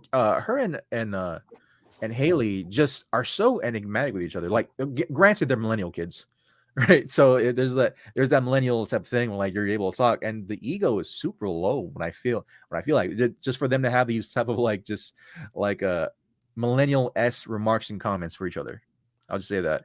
So how about the constant use of sriracha? Was it that hot sauce? Hot sauce, yeah. The sriracha or whatever. Yeah, that was a lot of hot sauce. Yeah, it was good, man. It was good. Before we get into that great banter between the two, forgot about this. Let's go back to the beginning of the episode. There's a moment at the beginning of that episode where we are introduced to what has gone on between the end of Black Widow and where Yelena Belova has gone in her adventures since losing. Well, no, actually, at this point, not losing, but the end of Black Widow, which would be at the tail end of the Civil War. So this is Civil War, and you see her and another Black Widow. Where this is, again, spoiler alert if you haven't seen Black Widow, shame on you. Into Black Widow, the Red Room is gone. The most of the Black Widows have been programmed, and now Yelena is going around with that antidote and trying to free the other ones that are amongst the world. And we found that out in Black Widow, that there are literal thousands of young women that were trafficked by the Red Room, by Dreykov, and are in positions to topple governments. Yelena is trying to one by one systematically take down these Black Widows and save them. They go to this mansion, and they're there to save a former widow, only to find out she's not brainwashed anymore, and she's made a life for herself as a contract killer. Yelena excuses herself to the restroom and blips. We find out that Yelena Belova blips at what would be the events at the end of Infinity War. Her blip, though, shows what those characters went through. That instantaneous where she's all of a sudden dust and then back, and her looking around and seeing the world change around her, the wallpaper and the light fixtures change, and she's looking confused, like, what the fuck is going on? Well, think about it. In the snap of a finger, in an instant, in 5 seconds, she Everything is changes. seeing 5 Yeah. years change before her very eyes. That was such a probably one of the most poignant moments in the Marvel Cinematic Universe. It's arguably the best example of the blip that we've seen since Infinity War. And I forgot to go back. I wanted to go back to that. Such a poignant scene. And Yeah. again, it goes to Florence Pugh and her ability as an actress to just that conveys the emotions of what just happened. And then of course her going, I have to find Natasha. Natasha. I Yeah. have to make sure she's okay. And of course, at that point, we know since she's Yeah. back Same in the that game. we know what Yeah. happened with Natasha Romanoff. So let's go back though. Florence Pugh, Haley Steinfeld, Mhm. Yelena Belova, and Kate Bishop have arguably one of the best banters Yeah. in. Are we seeing the Dark Avengers, the Young Avengers, West Coast Avengers? What do you think, JR? I mean, I what are just we think it's seeing building? I just feel like it's a continuation of the already established Avengers right now. Granted, it's probably gonna be a Young Avengers timeline, Yeah. most likely. It's just more so for right now. Like I feel like it's gonna be like semi new Avengers slash Champion Squad type of thing. I think that's Yeah. how they're gonna go Ooh. because everything that's gonna come into play. But yeah, granted, like People forget about that the character development that they're heading towards, if they do inevitably, and this is not spoiling anything per yeah, se, but if they ever inevitably introduce Miles Morales, it's gonna they're happen. going more towards It's a champions group than anything it's else. going to happen. One, Kamala Khan, just instantly Kamala Khan. Yeah. I can't really not top of my head. I don't remember Kamala Khan being in Young Avengers, not She wasn't. necessarily. She was actually a first run Avenger along with Yeah, Nova and Miles Morales. They were yeah. kicked out. They all knew all different Avengers. It was like There you go. That was it. 2016, 2017 run. Yeah, that was it. They're And booted, they go create to champions. champions. So that was basically it. So it's gonna go more so on that end of like it's gonna happen, right? Eventually, like eventually, if that happens, we're gonna see Champions. Viv, Whoa. we're gonna see a bunch of other characters, and so that's why I feel like for me, and the reason why I think Miles gonna come out because of we're gonna break down Spider-Man in the No next hell. couple weeks, and just to say it out loud, just so you know, I've been saying this for freaking weeks. We're gonna have the Spider-Verse event. We're going to. Yeah. There's gonna be everything just lining up for a Spider-Verse event. And if that happens, that means we're gonna see Miles in live action. And I think And we're also. hopefully I really think we're going to get a Secret Wars. we're and not only that, we might have a Spider-Gwen as well. Because Oh that yeah. would be Again, awesome. that. Yeah. Guys, we could chase We're that gonna rabbit see all day. Spider-Gwen. Dude, yeah, I don't know. So Just thinking Andrew Garfield and whoever gonna play Spider-Gwen is oh my god, yes. But sorry, spoilers. I apologize. Sorry. all right. So we It's all have this good. great interaction between Yelena and Kate Bishop. Yeah. Funny, poignant, Yeah. dramatic, comedic, but very important to storytelling. She leaves the apartment. Yeah. Kate needs to warn Clint Barton. Fast forward a little What? bit. Yeah. They go to the apartment to the one of the police officers who were one of the LARPers. I can't Yeah. think of his name. Yeah. I forgot his name too. He was awesome. But yeah, Clint does his whole Ronin thing. We'll just say that. We just gonna move That's along. right. He does his Ronin thing where inevitably he puts back on the Ronin suit. He takes out Echo's group there, and she Takes basically out unveils Kazi. Kazi. Yeah, he unveils himself to her, and she figures out like, oh, you gonna show me this because you're gonna kill me or something? Like, why do this? Like, no, I'm doing this so that and you know who I am. If you go with my family, I can't kill you. But the reason why I'm here is because your boss told me. Your boss sold you out. Your informant sold you out. And so that was the big Big tease. big tease Oof. thing there. And Kate Bishop goes in to save Hawkeye or Clint because at that moment I think Echo had the upper hand on him. Yeah. And then they escape. They go back to that person's house, the LARPer's house, and Elena is following after that great little diatribe or that great little back and forth between her and Kate. Yelena follows Kate's mom. She's with somebody, having a meeting with somebody, sends her pictures, and says, "Hey, who is this guy by my mother?" And then it goes, "Oh, that's the guy I was, scared of this whole time." Shows the Kingpin, The which Kingpin, is and not just any Kingpin. Vincent Vincent D'Onofrio, man. motherfucking D'Onofrio I was as Wilson fucking, Fisk. I was fucking hyped for this shit, dude. It I was so good, dude. lost my shit. And one of the best moments too of that episode was at the very end of the credits. There was no in credit scene, but a silhouette of this massive bodied, Yeah, basically the comic book version of yeah, silhouette of the Kingpin that we've known for decades. yeah. We find out at that point it is Follow the Yellow Brick Road. It is Eleanor Bishop who Mm-hmm. hired So, yeah, Valentina to hire Yelena Atlanta, Belova yeah, to yeah. take out Clint Barton. Like I said all along, man, she was the big bad this whole freaking thing. And at the end of the Yellow Brick Road, beyond Eleanor Bishop, was the Kingpin. Kingpin. Now, at the fast forward now, episode 6, we find out why is Eleanor Bishop in the clutches of the Kingpin. Why are they working together? Well, it finds out apparently Eleanor's husband, Kay Bishop's father, had some money on the street. He was running numbers with the Kingpin, who has been for years the, well, for lack of a better term, the kingpin behind the mafia of of New York. Now, Yep. time out for a moment here.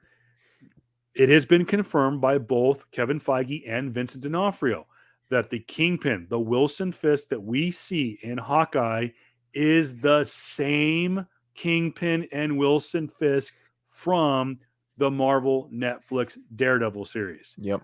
Mm-hmm. Wink for our Spider-Man spoiler review coming soon. Yep.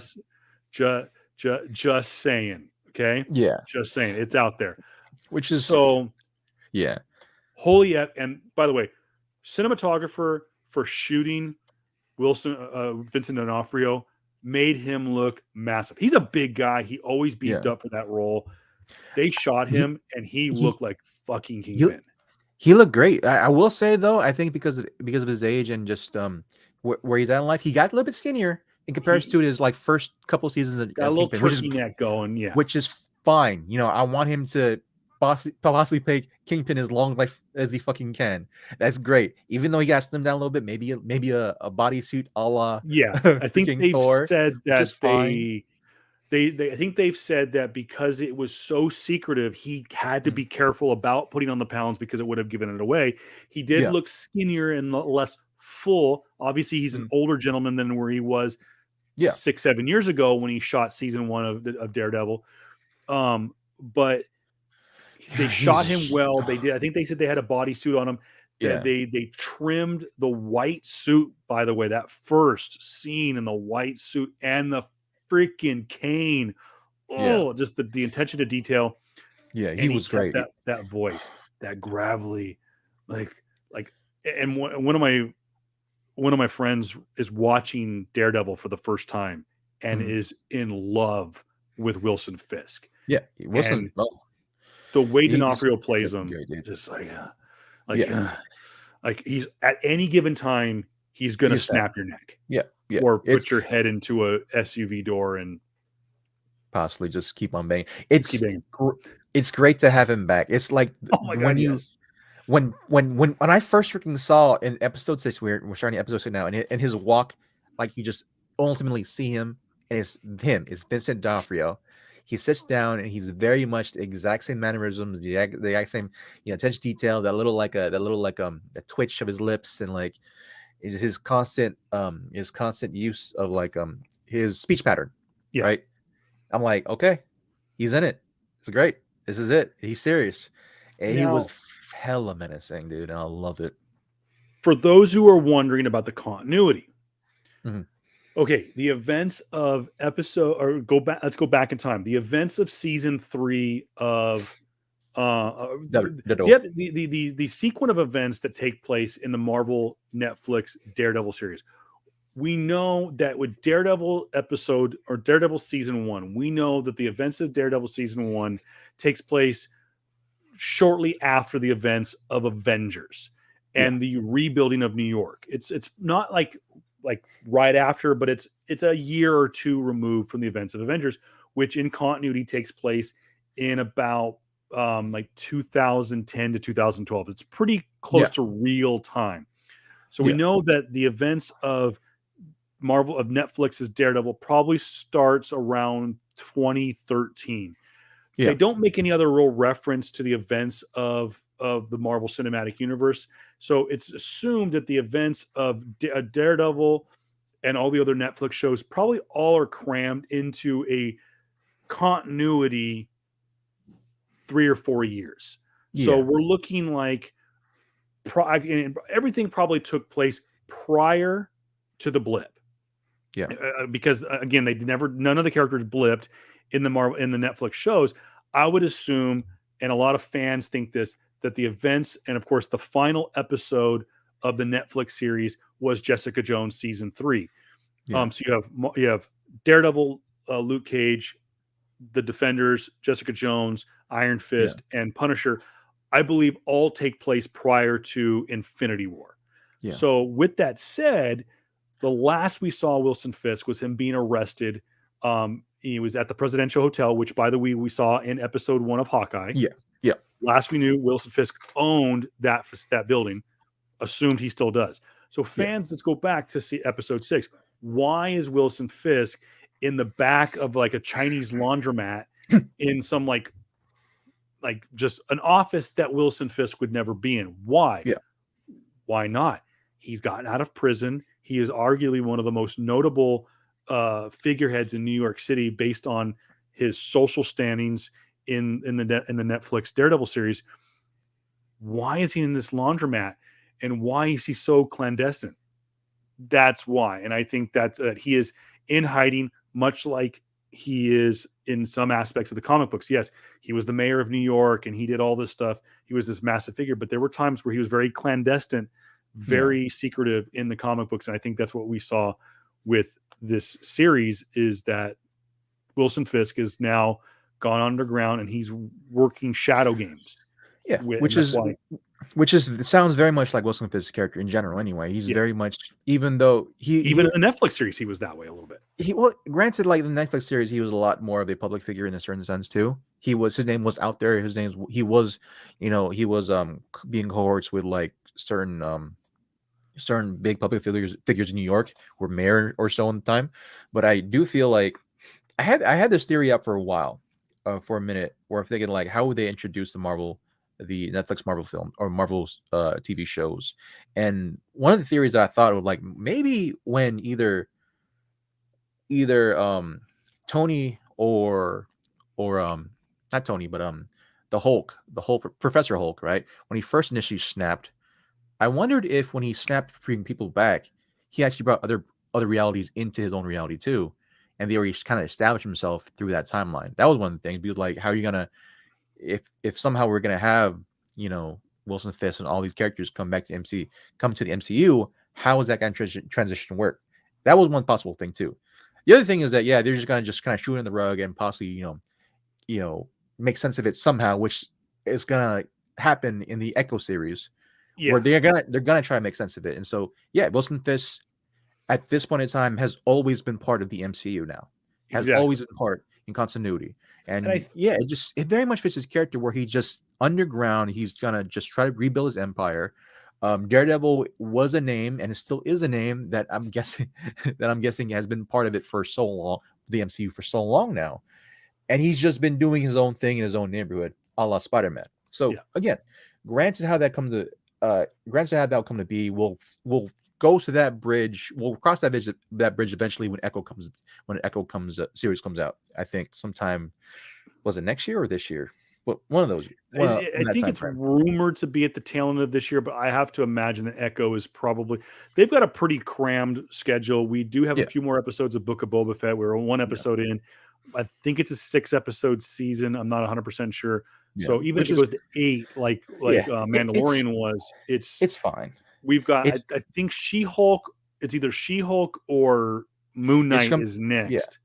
It's one of these things where what Marvel is doing right now, what Disney is doing right now with their show is just fine. They can do whatever the hell they want, but it's just more so this bridge particular of trying to have transition both the Daredevil S franchise and characters into the MCU with Echo's character is going to play a big part in understanding how the hell they came to the MCU. But going on to the actual episode in general, you see that that what's her name? The mother's name again? Eleanor. Eleanor. We come to see that Eleanor, she has a contingency plan. Says that, hey, no, I'm out because my daughter's in it now. I'm out. And Vincent D'Onofrio being Kingpin is being Kingpin and being that very threatening, very demonstrative figure, and just says, all right, no, like we have to. We're gonna make her and everyone else know why they should fear me again. And that was just like an awesome breaking sign. Flash forward a little bit more. We see that Echo comes to Vincent, is now that not a Vincent, but it comes to Kingpin. Kingpin now is uncle in this sense, and she asks for like, hey, I just need some time off. Yeah, and then Vincent, and then Kingpin's like, oh man, yeah, she turned on us. We have to get rid of her too. And again, man, he's just so much like the Netflix series Kingpin that I just so come to like freaking like admire in a certain sense. Like, yeah, this is him. This is that Kingpin. This is not a watered down Kingpin. This isn't a PG-13 Kingpin. This is rated M Kingpin. Should be. yeah. This is him that we remember. Fast forward to the big action sequence where they go to the party, the mother's party event. Things happen. Kate confronts her mother about everything she's done. It wasn't Jack's fault. It was her fault. Jack, like I said before, is just a dude, and he's just a dude. And he's a great dude, but he's just a dude in this one. And yeah, the Tracksuit Mafia come to basically take out Ronin, aka Hawkeye, and Kate Bishop, as well as Eleanor. And we have this huge fight scene, this huge fight sequence that comes apart. Elena's there, and again, the banter comes to play again when they, dude, like some of the most enjoyable parts of the episode for me was just the Elena and Kate Bishop, and Kate banter of them fighting up the elevator, of them just like having these moments like they're gonna be the next generation of Hawkeye and Black Widow. It was such a fun episode for me from that standpoint. Like it didn't feel like an hour. I will say that it just didn't feel like 50 minutes. It didn't. It was it got a little quick at times. I was both excited, elated, and disappointed by the end of the episode with their handling of Wilson Fisk. There was a lot of things that I enjoyed. There was a lot of things I didn't enjoy. It got like it was all of a sudden like they said it was playing out like a Daredevil episode, very M-rated. It was going to be dark. It's going to be gritty. The sound of Vincent D'Onofrio playing Wilson Fisk, and then it turned into like this week on Hawkeye. It was back to the fun kind of PG show that we were getting. Overall, I really don't think they stuck the landing very well. I think it felt a little rushed.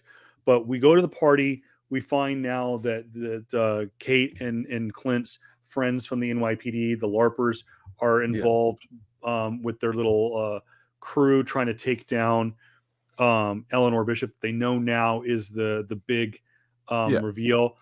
Funny moment. Jack Deshane is out of jail with the world's most obvious sidearm, his sword. He ends up actually being, hold on real quick, I gotta throw it up there. Spoiler alert, a good guy. I like that. I got blood on my tie. I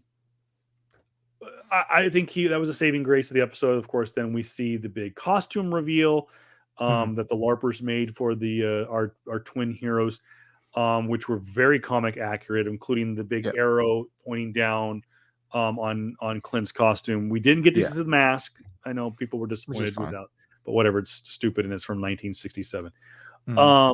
But all in all, the scene on on Rockefeller Center was Yeah. was entertaining. Um, and then We, we see. Oh, sorry. Go ahead.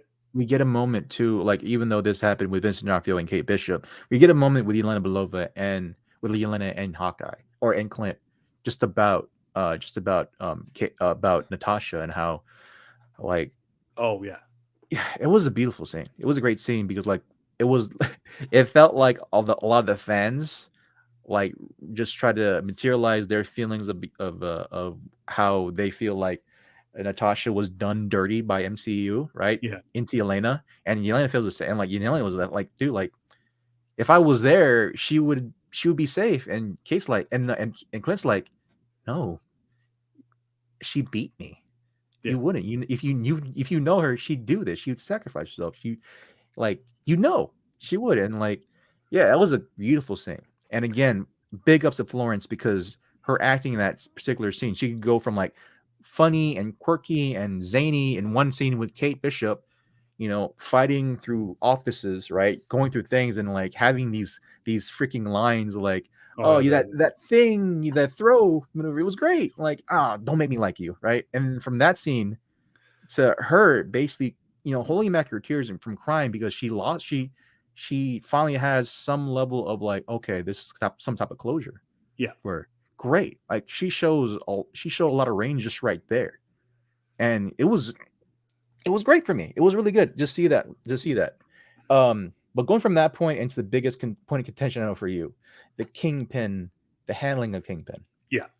and I will say this: they made Kingpin look strong, right? Because Kate was super out of her depth. And the only thing that would save her is one, plot armor saved the hell out of her. Just all those arrows there, and then Kate was able to like use that little fling maneuver that she caught from that she learned from Clint, and to basically hit all those explosive arrows underneath Kingpin. That At the he end of the broke in half and stuff like he that. broke Yeah. in half. Yeah. And then inevitably she gets her mother arrested for the death as well as the coercion, all that stuff, right? Yeah. And then the handling of Kingpin where Kingpin D'Onofrio walks down the street, is in front of Echo, and ultimately Echo the camera pans back and Echo supposedly shoots him. It pans up.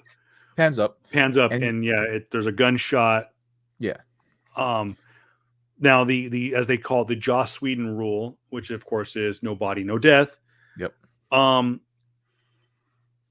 The way you explain it, actually, in the long run, actually, it makes me feel more better. I know it's not a whatever. It makes me feel better about the handling of Kingpin because, like, you're right. He gets hit by a car. Eleanor Bishop tries to redeem herself. She gets into a car and literally runs over Wilson Fisk. Yeah. Okay, he's dead. No, he's not. He goes into this toy store or wherever it was and beats. And this is Kingpin. This is Wilson Fisk. He does not give a shit. He beats the crap out of Kate Bishop. He beats the crap out of a 20-year-old girl. He's not even trying. And she's a nuisance. He went TV-14, M-rated Wilson Fisk. And just started chucking her around. Yeah. All they do with the Russian with the SUV door, and dude, see season 1 of Daredevil on Netflix. Yeah. So he goes full Wilson Fisk. Yeah. And then, like you said, JR says she creates a chain reaction with these broken arrows that inevitably explodes. And again, oh my God, they killed Wilson Fisk. Crap. They just wasted an opportunity with Vincent D'Onofrio's Kingpin. And then you see him like limping down the street, like, you can't freaking kill me. And then here is his niece, Maya Lopez, aka Echo, with a gun to his face, and he's just like, go ahead, kill me. And then, of course, camera pulls up, you hear a gunshot. We don't know what happens. I know. It's he went Wilson Fisk, grabbed the gun, and said, "What?" No, he gets shot in the face. Like I would like this happened in the comic books. He gets shot in the eyes, both eyes from Echo. He's blinded for a minute. Oh, and then that's right. The events from Daredevil Echo come to play, and they have to take down Kingpin. Yeah. By the way, again, just throwing it out there that there might Mhm. be another character from that Marvel series that featured Kingpin that Mhm. might be in the Marvel Cinematic Universe now that might also work with Echo from the comic books. May have been the comic book that Echo made her debut. Just Mm. saying. Anyways, I'm not going to say it without saying it. Yeah. So like From on the surface, yeah. it's assumed Wilson Fisk is dead. I went, Nobody know death. I felt the same way. and I did. I went back to the Joss Whedon role. Nobody know that, but I'm like, Yeah. for a moment there, I go, Like, oh, I can't believe you are did you that, right? freaking kidding me? I get it. There was a lot of fans too, but at the same time, this is Vincent fucking D'Onofrio. You can't let something like him again. The Robert Downey Exactly. Jr. effect. You can't let a guy who is an Academy, or I don't think he's an Academy Award nominee, but I mean, definitely an award-winning actor. Yeah. Uh, one of the best performances of our generation Yeah. as an actor. I mean, just going back to when he was a young kid doing um, Full Metal Jacket, Mhm. just was so great. I remember. But Yeah, I was she I was freaking actually did more.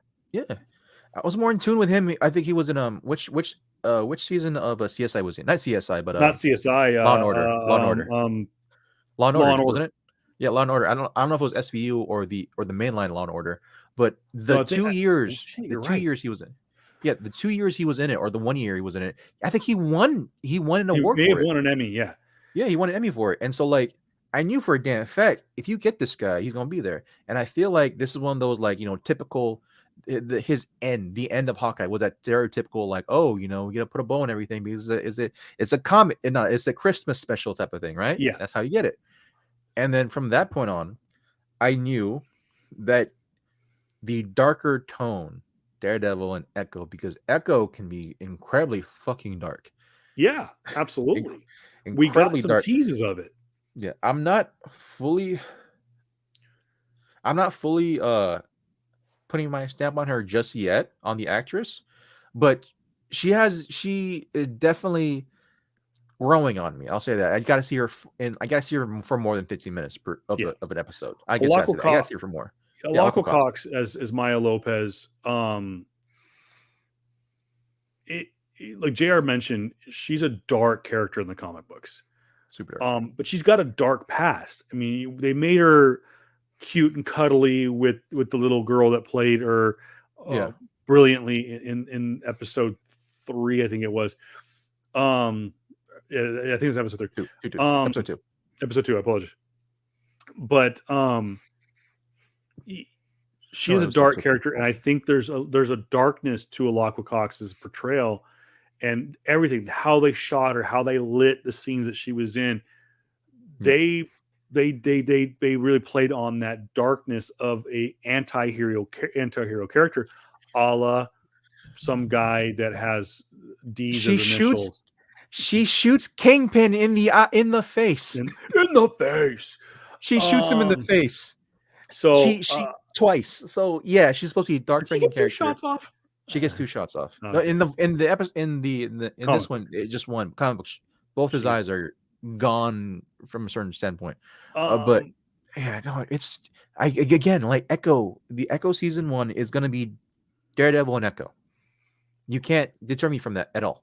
no, we'll just have to wait and see how they introduce Daredevil into the Marvel Cinematic Universe. I don't know. Anyways, just throwing that out there.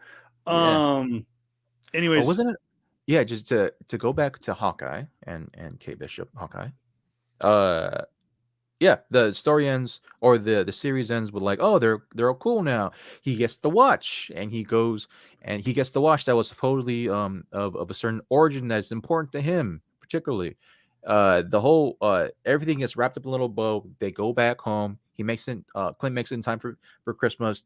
He sees his kids. He brings over, of course he brings over Kate, right? She is and now Lucky the the pizza adopted dog. and Lucky. She's now the adopted child or surrogate adopted child at this point, right? You're gonna be under his wing to be training, and yeah, it was a fun time.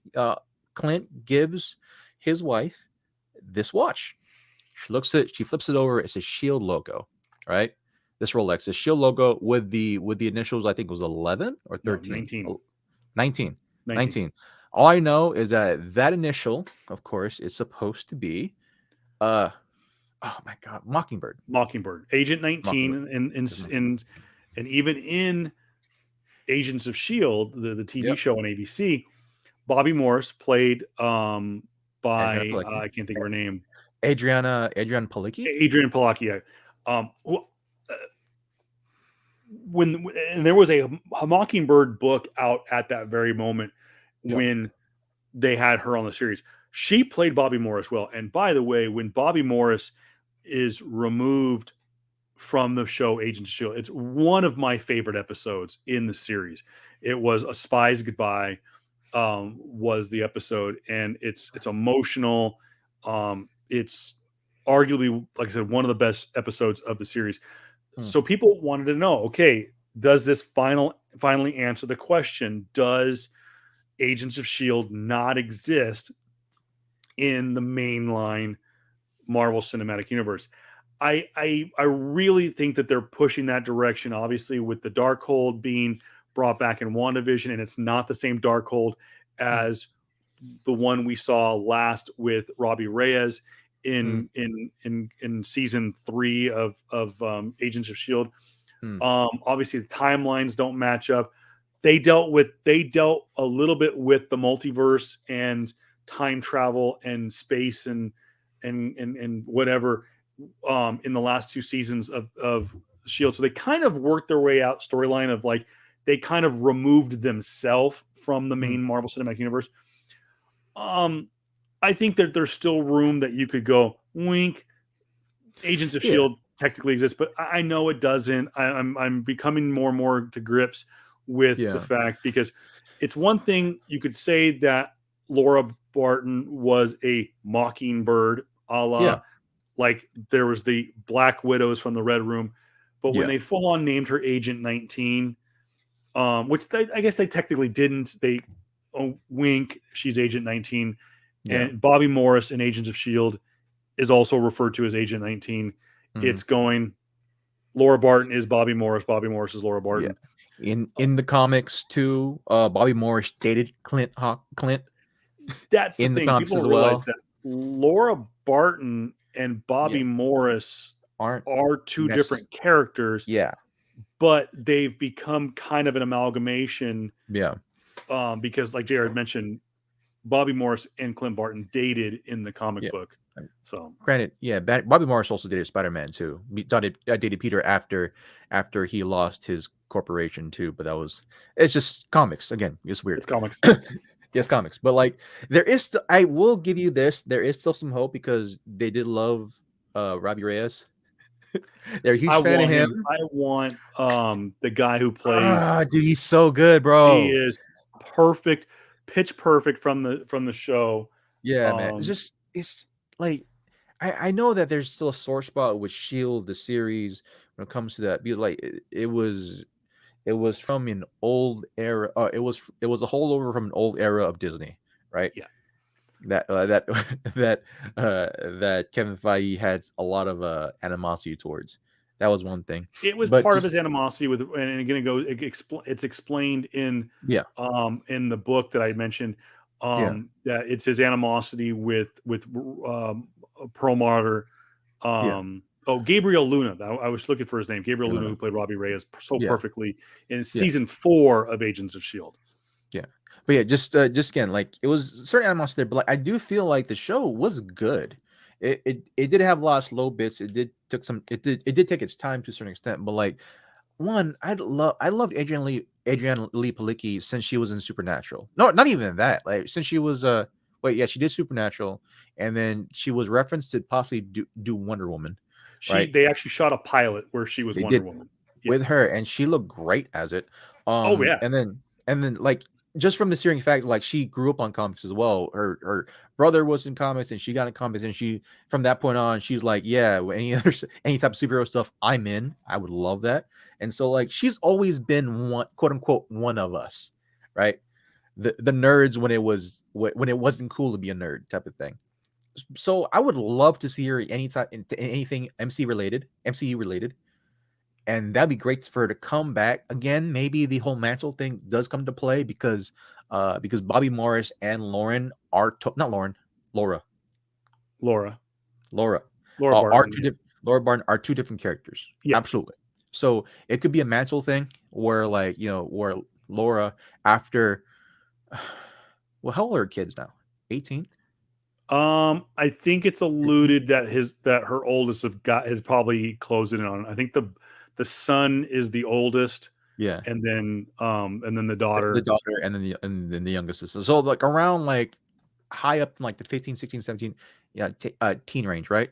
Yeah. So in that time frame, she probably could have, renounced, like, no, I got retired, I have kids now, blah blah blah, right? Home life. So that could be a possibility. Again, just holding out hope for you, my guy, because I would love to see a lot of these characters that were in Shield, trying to see and hopefully make their appearance in some of these newer Disney Plus shows, because that would be fun to see.